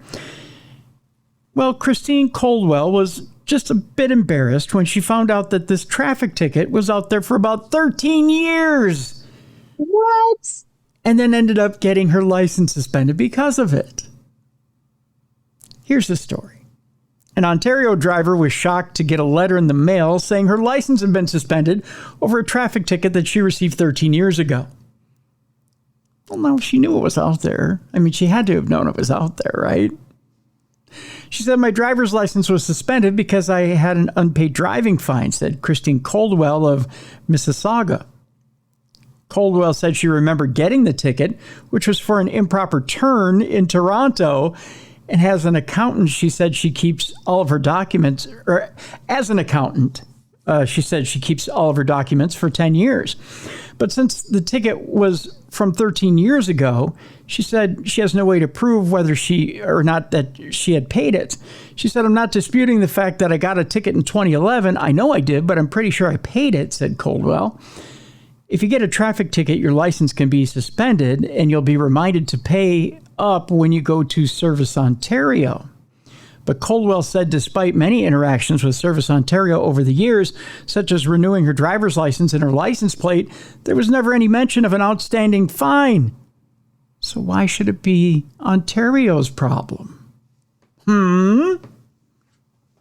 Shouldn't you remember that stuff? I think so. Yeah. Personal responsibility. That's right. She said, I went and either renewed my license or changed my address 5 times, and in the 13 years, the traffic ticket wasn't there. Coldwell was told in order to get her license back, she had to pay the fine of $115, a late payment fee of $49, and a license reinstatement fee of $281 for a total of $445. Dang, that's an expensive mistake. Ontario laying it down. There's no recourse for me, none. It's just pay the $445 fine and thank you very much, said Coldwell. You know what? They could throw you in jail. It's been 13 years. Could be worse. They could have you sit in a picnic table with 6 other murderers and drug dealers, Christine. Somebody. What are you in for? Yeah. Traffic ticket. Somebody who's talking to you right now, Christine, may know how that feels. Just saying. You're getting off pretty light, Christine. Pay the $445 before they start searching nuts and butts. Well, or whatever it is they search on you ladies. Just saying. I was going to say, the butts, sure. I don't know about the nuts there, Tim. Well, yeah. I mean, I'm not familiar with the ladies' ward. They didn't put me there. I wish they would have put me there, but they didn't. As a former sex ed teacher, would you like a little anatomy lesson? No, well, I kind of would, but we don't have time for that, really. I'm just saying. The city of Toronto is doing a bunch of audits, and their auditors found a few things that were not paid, and this is how they dealt with it, she said. Well, then pay it. You got away with it for 13 years. You've been living high on the hog. You've had an extra $445 in your pocket for 13 years. It's time to pay the piper. That's right. Yeah. Coldwell feels drivers should be allowed to pay an outstanding fine without losing their license and said tickets should be dealt with sooner than 13 years. Well, yeah, you should have paid it more than 13 years ago. You had the piece of paper in your hand for 13 years. What do you think? Did the piece of paper just up and disappear? Did your kids eat it? She said, I paid it under protest because I had no choice because I need to drive. Oh, Christine. Other drivers are also getting notices to pay fines from many years earlier. And CTV Toronto did a story with another viewer who said his license was suspended for a ticket he received 25 years ago. The stuff doesn't go away. Pay your stuff, people. It's not getting a lot of sympathy from us, are they, Tim? No, it's still there. It's still there, Jess. I don't know if they think that it goes away. If I don't pay it, it'll just out into the ether. It just goes away. They just forget about it. It's like if I murder somebody, somebody will forget about it. Nobody forgets about it. There's victims. That'd be an excellent Law and Order show. Law and Order Traffic Division. Dun, dun. Oh, you're full of good show ideas. I really am. None of them will make TV, though. Just saying. I suppose we should move on, shouldn't we? Would you watch Law and Order Traffic Division? I mean, I watch them all, so yeah, probably. Yeah. What if it was Law and Order Traffic Division with The Rock, starring The Rock?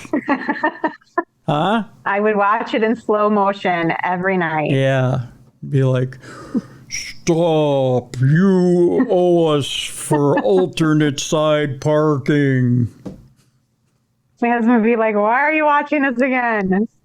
Because it's alternate side parking, dear. I mean, that's important. Exactly. Yeah. I care about traffic violations. That's right. Traffic violations are very important. Just as important as murder. That's what Tim said on the show the other day. Just saying. Takes crime very seriously. Speaking of taking serious crime and crime seriously, you know what else is serious, Jess? Falling asleep in the Taco Bell drive-thru. What? And if I said falling asleep in the Taco Bell drive-thru, we must be going to Florida. Yes, indeed. That's right, because it only happens there and at Minnesota Vikings training camp. I'm just saying. Those are the only two places where people either fall asleep or run into things. We go to Florida where a man fell asleep in the Taco Bell drive-thru and he was charged with a DUI. We go to Polk County, Florida. A man who fell asleep in the drive-thru of a Lakeland Taco Bell has been accused of driving under the influence. I believe the words "no shit Sherlock" are inserted here. The Polk County Sheriff's Office said on July 6, deputies arrived at the Taco Bell at 2520 U.S. Highway 92 East at around 10 a.m. That's mighty early to be drinking. Wow. Well, cartoon cocktails. What can I say? You know, it's a little bit of beer in your Cheerios and you're off to start the morning. 10 a.m. is when they responded to reports about a suspicious person. There they found a man much too old to be drunken in the drive-thru, 34-year-old Marcus Jamar, who deputies said had fallen asleep in the driver's seat of a white Nissan Altima while it was running and stopped in the drive-thru lane. Oh, Marcus. Oh, man. Mama would be so proud. She really would be. Yep.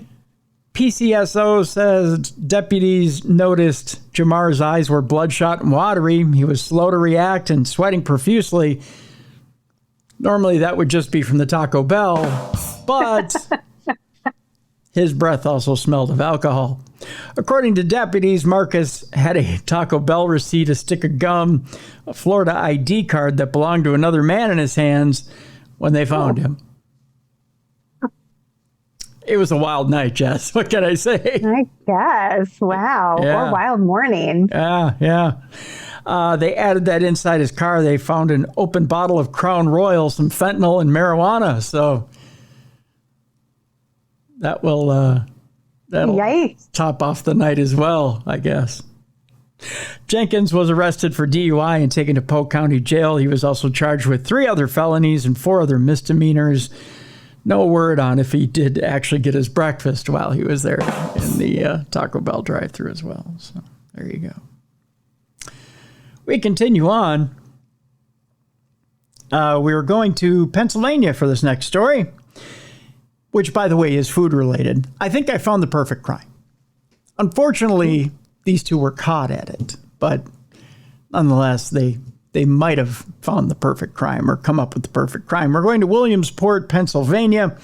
2 women working at an Arby's concocted a scheme to steal thousands of dollars in roast beef from the restaurant. What? Yes. And it's almost genius. It almost worked. What are you going to do with it? Are you going to eat it? Sell it? Of course, eat it. Just think of it. It's the perfect crime. I myself had a delicious, delicious roast beef gyro yesterday.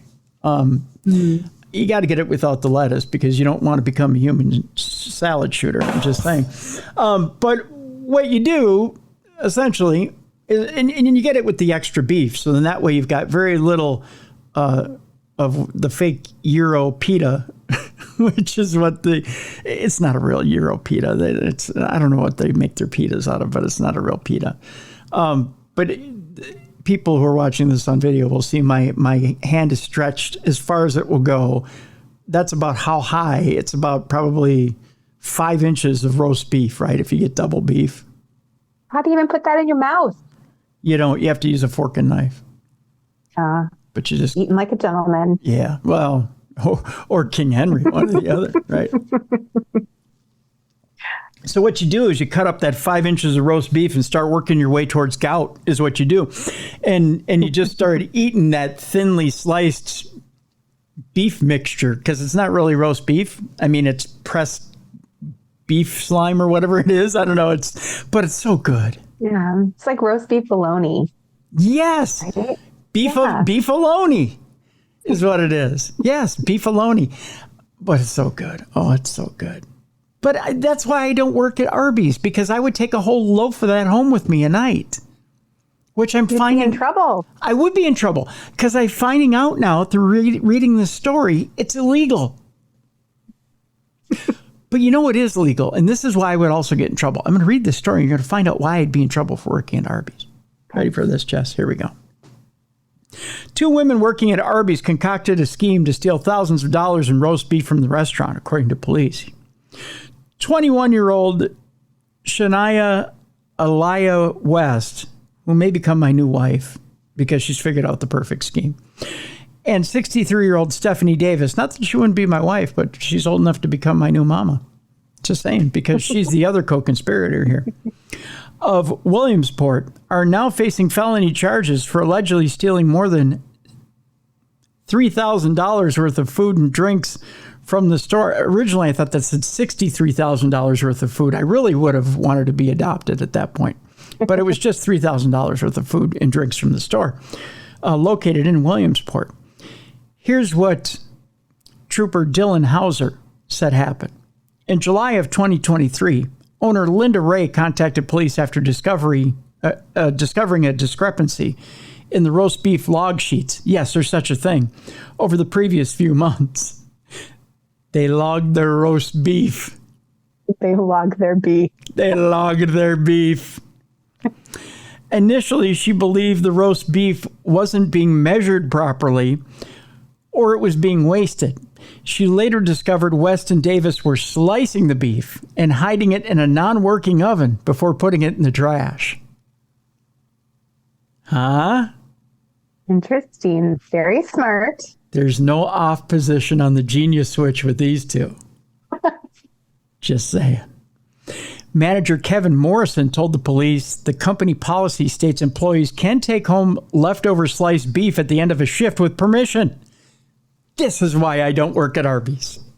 Yeah, that's a good perk. I like it. I would weigh 750 pounds. Because I would just be taking home everything at the end of a shift. That fish sandwich, you can eat it? I'm eating it.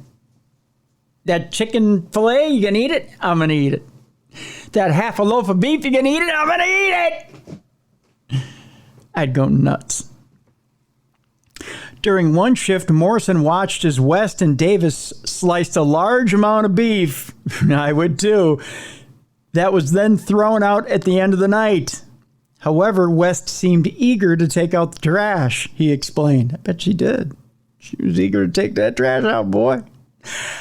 After she had taken the bags out, Morrison searched them and realized the extra roast beef was gone. It's in the trunk of her car. Wow. Yep. Investigators say West and Davis has been taking the bagged roast beef from the garbage bags at the end of their shifts for months, resulting in a loss of $2,800 in roast beef. I have to ask the question, Jess. How much do you think one of them loaves of beef is worth if it was only $2,800 in roast beef? A single loaf? Yeah.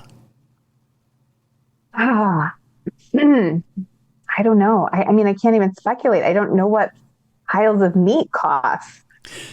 if you can get on sale, if you can get those $5 for $5 roast beef sandwiches, Yeah. and they pile them suckers high, how much is a loaf of beef? 1,000. Like $1.250? You're making me do math. I don't see. This is why they make us do calculus. Calculations in my head. I'm a writer, Tim. I can't do numbers. I don't know. They also Just tell me, what is it? I don't know. They don't say. Oh. They don't say. They also discovered through surveillance video the pair had taken 143 drinks, 16 food items, and 49 other things. Ooh, other things. I don't know. Maybe Arby's sells sex toys? I have no idea.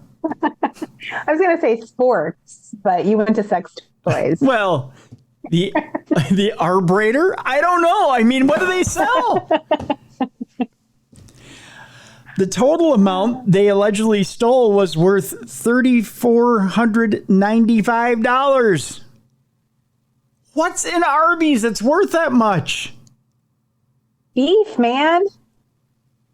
I used to think potato cakes. Now, I would have stole the shit out of some potato cakes. Oh, yeah, those are good. Oh, they were so good. Each are charged with felony theft and conspiracy to commit theft. Loaves of Beef. That's going to be the name of my new metal band. Loaves of Arby's Beef. I thought it might be your memoir title. Oh, yes, it is going to be my memoir title. Yeah. Loaves of Beef. My Life of Strife, Loaves of Beef by Tim Dennis. Read it. I think it'll be a bestseller. New York Times bestseller. My Life of Strife, Loaves of Beef by Tim Dennis. People will be like, oh my God, the alliteration there. I have to read that. Must read. My Life of Strife, Loaves of Beef. Is that a Barbara Streisand book? Oprah Winfrey's book club coming up. Oprah will have to read it. There's beef in it. She'll be like, oh my God, I'm so hungry just looking at the title. Why not? Speaking of a man who's hungry for rage, let's talk about Tennessee Karen. I know you're saying man named Tennessee Karen. Let's talk about him, shall we? He's angry. Yes. Let's meet the man who menaced young anglers everywhere throughout Tennessee. His name is Tennessee Karen. We talk about him, why he's menacing young boys who are trying to fish in a pond behind his Tennessee residence. He's known as Tennessee Karen. He's been seen in viral TikTok videos. He's a retired man who chairs a Haitian relief program affiliated with his Catholic Church parish. 62-year-old Matthew Webster was recorded confronting teenage anglers behind his waterfront residence in the Admiral's Landing neighborhood in East Knoxville on June 24th. Here's what he looks like, Jess. He looks like he's constipated more than angry. Doesn't he? I mean, take a good look at him there. Like Phil Collins would say. He does. Yeah. Yeah, he looks like he needs to use the restroom for sure. I mean, but he looks nice. He's got like a suit and tie on. He's very respectable looking. Well, I think that's his church photo. You're right. It must be. Yeah. Like Phil Collins would say, take a look at me now. Yeah. Because I'm just an empty space. That's what Phil Collins would say. Webster, with his fists balled up at times, warned the boys that they were trespassing and that he would throw their phones into nearby Lake Loudon. Don't test me, bellowed Webster, who warned that the teens would be prosecuted and you're going to pay all kinds of money because you're being a dick. He was saying that to kids? Yeah, that's what he added. Gosh. He said, so your parents are going to be real proud of that. That's what he told the kids. They're just fishing. Just throwing a line in the water, hoping to catch a fish. What a psycho. I mean, they could be doing worse things. They could be spray painting his house. They could be, taking a whiz on his siding. I mean, shoving burning shit in his mailbox. But no, they're throwing a line in the water. Yeah. At one point, Webster grabbed one boy's $200 fishing rod and attempted to snap it across his leg. Wow. It's a brave guy. When one of the teens, who both stayed calm during the confrontation, said he smelled alcohol in Webster's breath, the homeowner replied, "You're right. I had a drink. Is that against the law, dumb shit?" No. Yeah.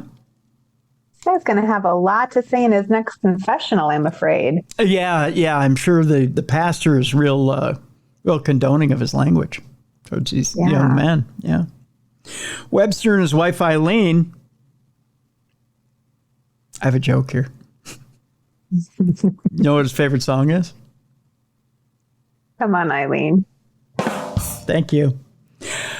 Webster and his wife Eileen retired to Knoxville in 2018 from Indiana, where he was a regional president for a division of Dover Corporation.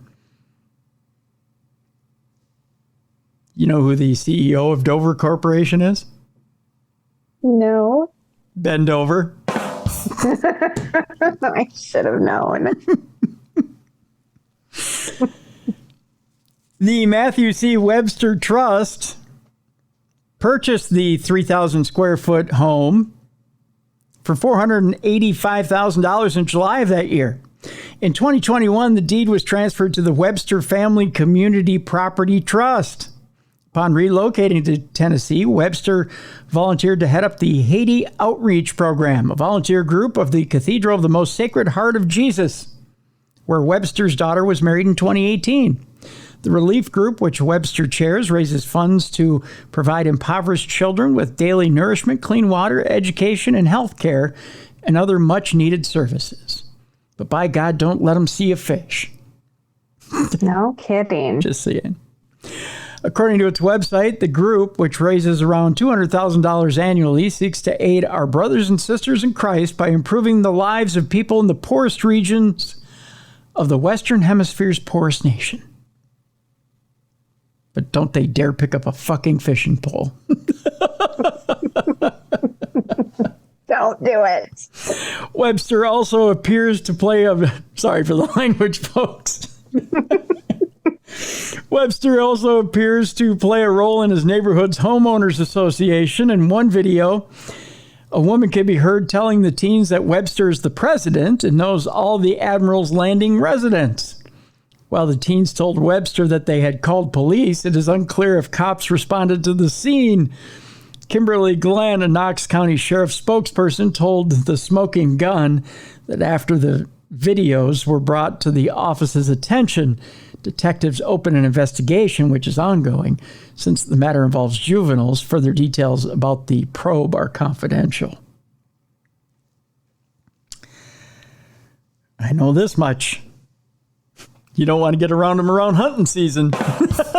He just loses his shit. Boy, just kids fishing in a pond. What a loose cannon. I'm telling you. This next story, Jess, gets qualified as our most sent in story of the week. Ooh, bet it's a good one then. Oh boy, is it ever. And I'll just tell you this much. It's part one of two stories having to do with somebody shoving things down their pants. Oh, gosh. Oh, I'm so excited for it. Yeah. Well, you know, anytime somebody's shoving something down their pants, it's exciting. Just saying. This story has to do with a man caught attempting to smuggle 104 live snakes in his pants at the China border. I want to thank like 5 different people for sending this story to me this week. Appreciate it. By the way, if you have a story for us, tim@darknessradio.com. Here's the deal. A man was attempting to smuggle 104 live snakes in his pants. I think it was Jon Stewart that said he tried to stop at 103, but no. It was John Oliver. John Oliver said he could have stopped at 103, but no, he went for 104 because the Spirit moved him. So a man attempting to smuggle, not snuggle. Yeah, I suppose he did. Oh, no. I suppose he did snuggle 104 snakes for a time in his pants. Attempting to smuggle 104 live snakes in his pants was caught at a Chinese border this past week, according to the country's customs authority. The animal trafficker had tried to skirt through a no-declaration channel at a port between Hong Kong and Shenzhen. officials said in a Tuesday statement. Upon inspection of his trousers, officers discovered 6 sealed bags containing a variety of exotic snakes, including milk snakes, western hognose snakes, corn snakes, Texas rat snakes, and bull snakes. Oh my. An accompanying video showed 2 border agents holding up large transparent bags filled with the multicolored live reptiles, often sought out as exotic pets. While none of the serpents were venomous, there we go, at least 4 of these species are considered alien to China, which could constitute a violation of Chinese biosafety law. The customs authority said it would hold the man legally responsible in accordance with the law without specifying an exact punishment. While it is also illegal to carry or deliver live animals into China, such cases are not uncommon. At the same crossing point in 2023, a woman had reportedly been stopped trying to smuggle in 5 pet snakes hidden inside her bra. Now, Jess, let me ask you this. How do you feel about pet snakes inside the bra? Nope. No? Huh? No. I don't mind snakes, but I don't need them in my undergarments. Yeah? Someone comes up to you and says, Jess, I don't know how you feel about $100,000 to bring in 5 snakes in your bra? Is that a transaction you're thinking about? Oh, Tim, that's a lot of money. That could pay off a little bit of my kids' tuition. I might be changing my mind. See, whenever there's money that goes along with it, I mean, for fun, no, but 100,000, 200,000, maybe 100,000 per snake. Now, see, 500,000 for 5 snakes. Now, see, we're starting to talk a little bit of business, aren't we? Could probably fit a couple in. I think I could fit a couple in there. See, now we're talking. Earlier this month, Customs reported someone attempting to smuggle over 400 hermit and land crabs through Shanghai's Pudong Airport. A person was also caught entering a border checkpoint from Macau with bags of almost 20 endangered turtles. Despite efforts to crack down on the trade, China is the largest destination for illegal wildlife trafficking in the world, according to the Global Organized Crime Index, a project funded by the U.S. and EU governments. The index also identified Hong Kong as a major transit hub for re-exporters in the illegal wildlife trade due to weak traceability systems. So there you go. I guess Hong Kong's an easy port to get them through. Yeah, they're not tracking very close. They're not looking down your pants or in your bra. Well, I guess they were on that one, weren't they? I guess when everything's moving at one time and you're trying to get that many snakes through. Your lower half is undulating. Yeah. Wow. That's a good way of putting it. Then, you're going to get caught. Our next series of shoving stuff down your pants comes from an Ohio man found with hamsters in his pockets. He was busted for a Petland burglary. I got to think that one's a little more painful than snakes. Hamsters in your pocket. Yeah. I can tell you just from dealing with the chipmunks, they've got those long little fingers and they've got the little claws on the end. I got to think hamsters have sharp little nails too. I think they'd get nervous. Yeah, that's the thing. You try and put them in your pockets, and they do. They probably do this thing. Yeah. I got to think your balls are shredded in about 30 seconds. Can't imagine they want to stay in there for very long. An Ohio man who back on the 9th of July allegedly burglarized a Petland store, set loose some animals, and was found with several hamsters stuffed in his pockets when cops discovered him sleeping in a leopard print onesie outside a nearby business. A leopard print onesie. It's kind of cute. What is he, George of the Jungle? I got a picture of him, by the way. It looks like he was in a fight with one of the. Yeah, he got like banged up or something. Yeah, I think he was in a fight with some of the animals. Or he's on meth and he's scratching at himself. I don't know. He looks the mess. He does. He looks like he might be methed out a little bit. Believe it or not, this guy's real name, 31-year-old Matthew Pancake. Matthew Pancake. How would you like to have that name? I'd love it, actually. Would you like to be Mrs. Pancake? I would love to. Well, not to Matthew. He Yeah. looks bad. Like he has issues, but Yeah. Matthew Pancake was arrested for breaking into several stores in Columbus, according to cops. When investigators arrived outside the pet store, they found dogs, birds, bunnies, and a hamster in the parking lot outside. Some other small animals were still unaccounted for as of the morning after. In addition to Petland, Pancake is accused of breaking the front door glass and entering a Rooster's restaurant and a shoe store. Evidently, he needed a meal and some shoes. yes. Officers found Pancake, who has an extensive rap sheet, asleep near a Big Lots store. A police frisk turned up the purloined rodents.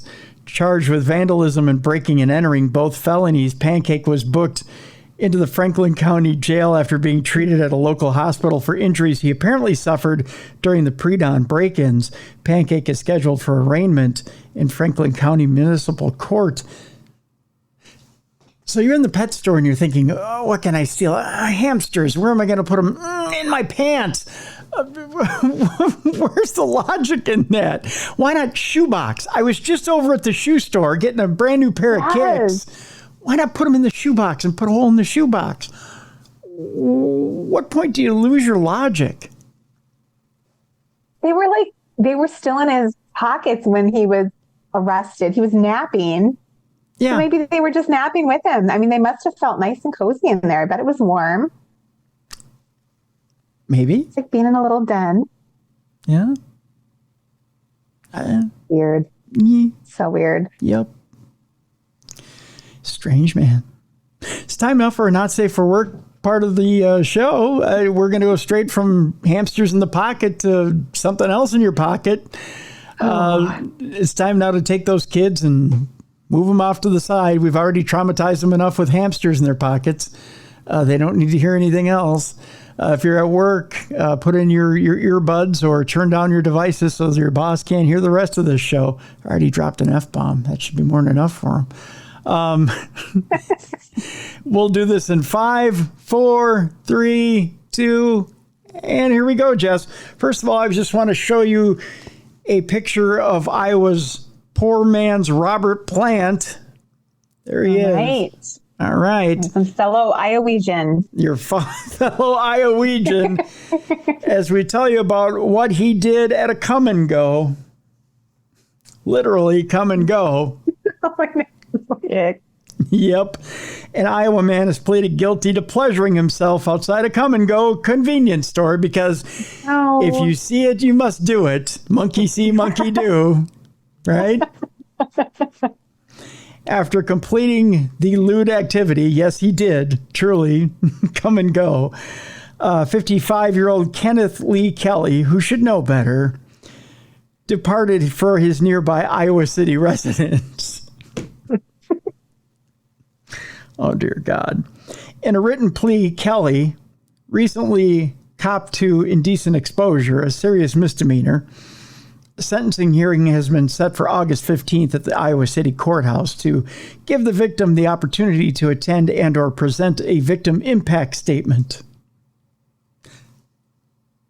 I wonder how that goes. Victim impact statement on frisking yourself in a come-and-go parking lot. Well, was there a victim who witnessed it, maybe? Oh, I'm sure there was a whole bunch of them. Yeah, so maybe that's who they're having come in and give statements like, I was traumatized. I just came in for some Sour Patch Kids. I was there at the gas pump as I slipped in the handle into the gas tank. He was slipping something into his hand, if you know what I mean. Oh, well, yeah. Never again will I look at the gas pump handle the same. How do you... no, thanks. I'm not showing up for that deal. There's not enough money in Iowa City. It just isn't. By the way, Kelly could face up to a year in jail. Kelly was busted last year after witnesses called 911 to report that an unknown male had said sexual things to them and began masturbating in their in their presence. Well, maybe he wants to be president. Who knows? Yeah. Strange country. He began masturbating in their presence in front of them at the come and go at 12:30 a.m. Well, at least he picked the right time of day. He did it at night. When questioned by police, Kelly, whose rap sheet includes theft and narcotics convictions, there's a shock, claimed he wasn't exposing himself, but instead was just scratching his genitals. Is that what you're calling it? Yeah. He just had a small itch that went on for about 10, 15 minutes. That's all. It just repeated over and over and over again. So there you go. Let's move on to our next story, which, by the way, came from one of our wonderful listeners. A woman steals a canoe, strips naked, and tries to steal a Maine lobster boat, according to police. Oh, my. Here we go. So many euphemisms, so little time. Police say the woman also caused thousands of dollars in damage to a building and vehicles on her way down the river in her lobster boat. Police were first called to the Rockland Public Landing at about 10:30 p.m. on Monday for reports of a woman later identified as 30-year-old Sierra McDonald who had damaged property and stolen a canoe.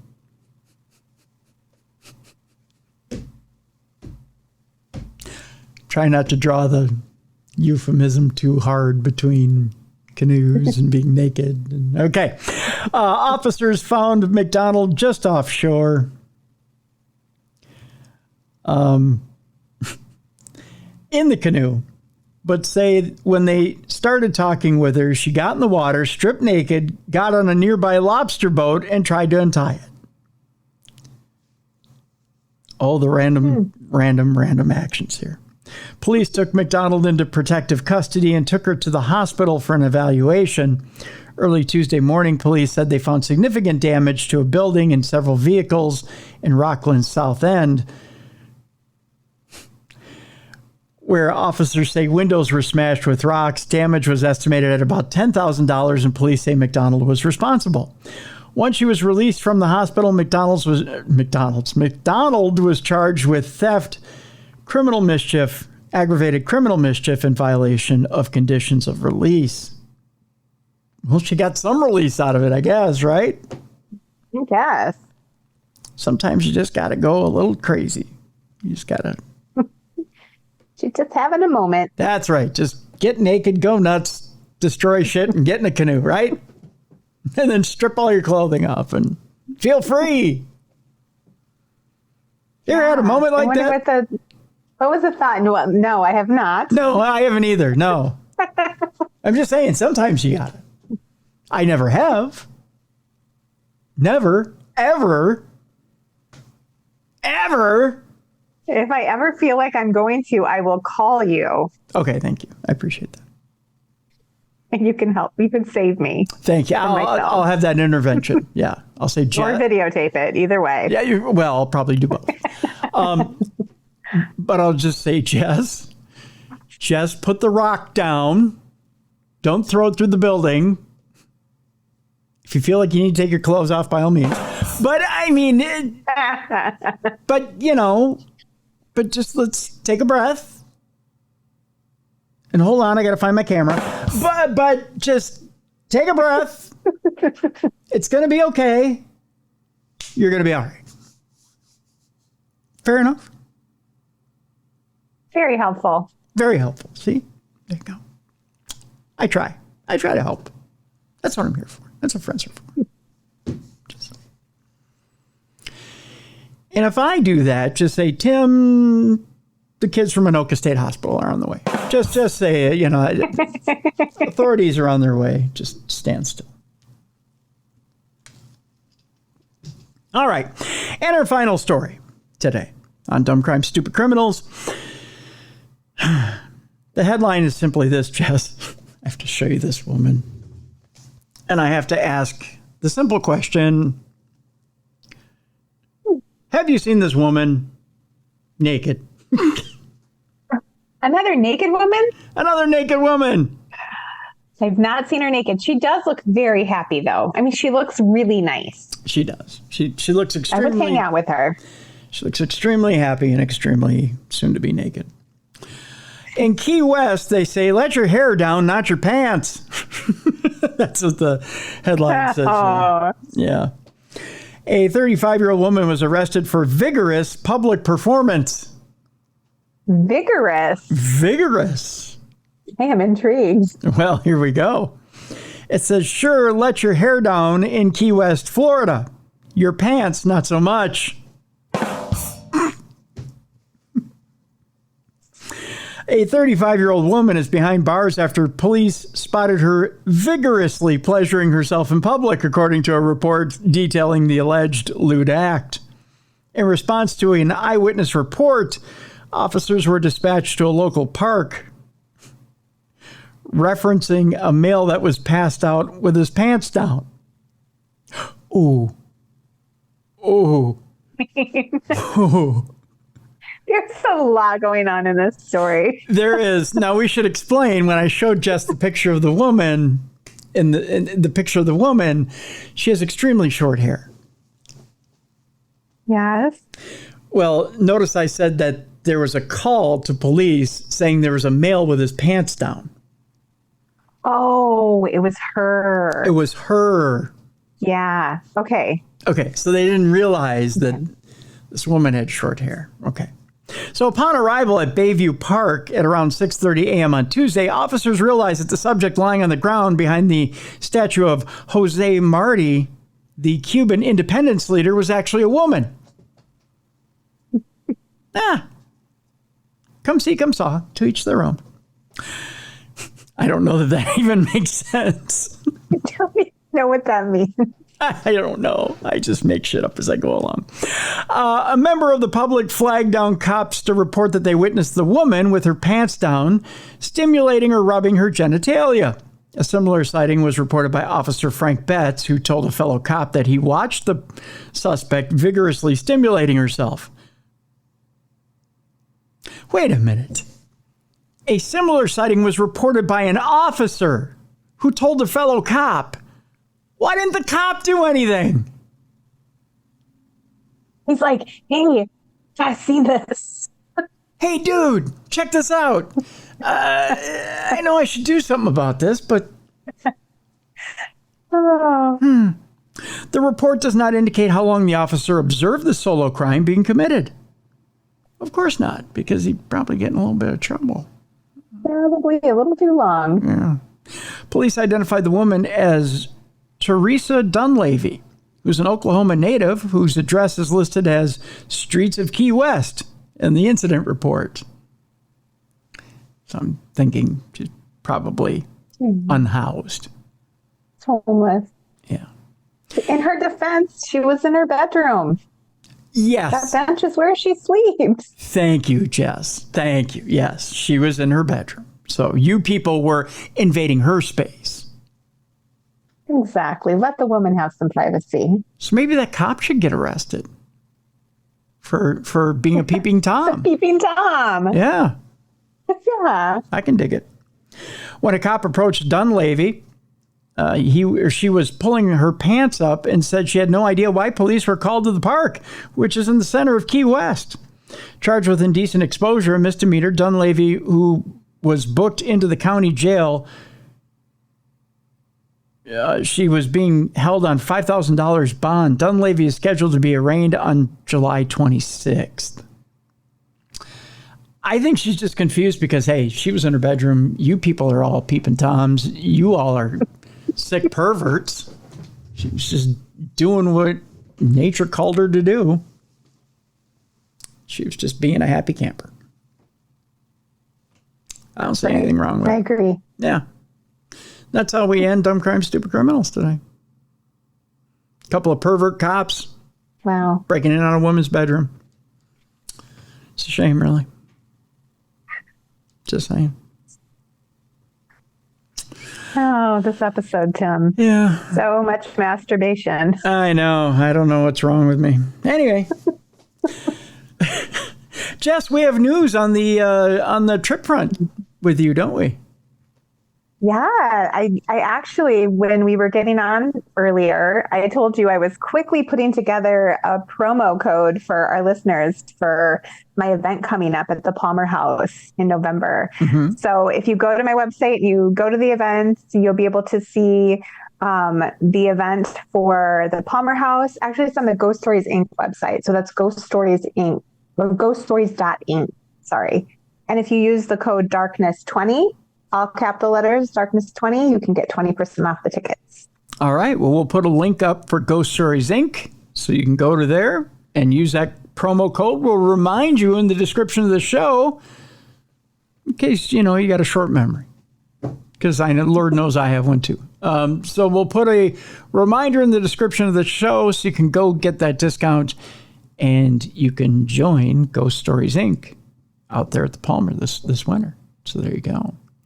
It's coming so quick, Jess. This year is already more than half over. It's amazing, isn't it?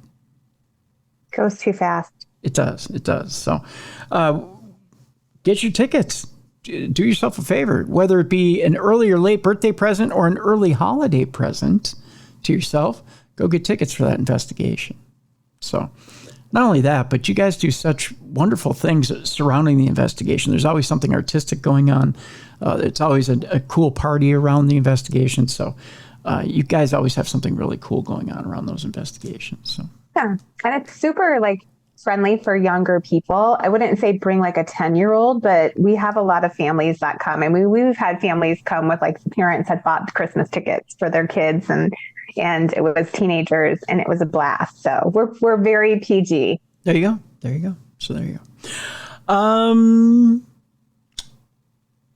As far as we go here on the show, tomorrow, Supernatural News. Thursday, a little bit of a surprise. Going to keep it under the hat. That's all I got to say for that. So there you go. That is what's going on this week for Darkness Radio. So that'll do it for today's show. I don't know what's with the weird look there. That'll do it for today's show. Thank you so much for tuning in. Again, if you have a story for Dumb Crime, Stupid Criminals, or if you have a Parashare story, send it in, tim@darknessradio.com. If you have a Parashare story that you want to hear your own lovely voice on, go to darknessradioshow.com, click on that blue button, leave us a voice note. You have 2 minutes to do so. If you need more than 2 minutes, click on that blue button yet again. Leave another 2 minutes. I'll stitch both your 2-minute voice notes together. I'll make 4 minutes. That's the new math, I believe. I don't know. I know so little about it. But when we get that 4-minute voice note together, we'll put you on air. We'll hear your voice. If you have your own studio, do your own theater of the mind. Put your own deal together with voice, sound effects, and whatnot, music. Send it in to me. We'll screen it, and then we'll put it on air. So that's how that goes. So that'll do it for today. For Jessica Freeberg, I'm Tim Dennis. Thank you so much for joining us for True Crime Tuesday. I want to thank Arthur Kane. The last story is out there right now. There's a link in the description of this program. Be sure to pick up that book as well. We'll see you tomorrow for Supernatural News. Thank you very much for listening to True Crime Tuesday.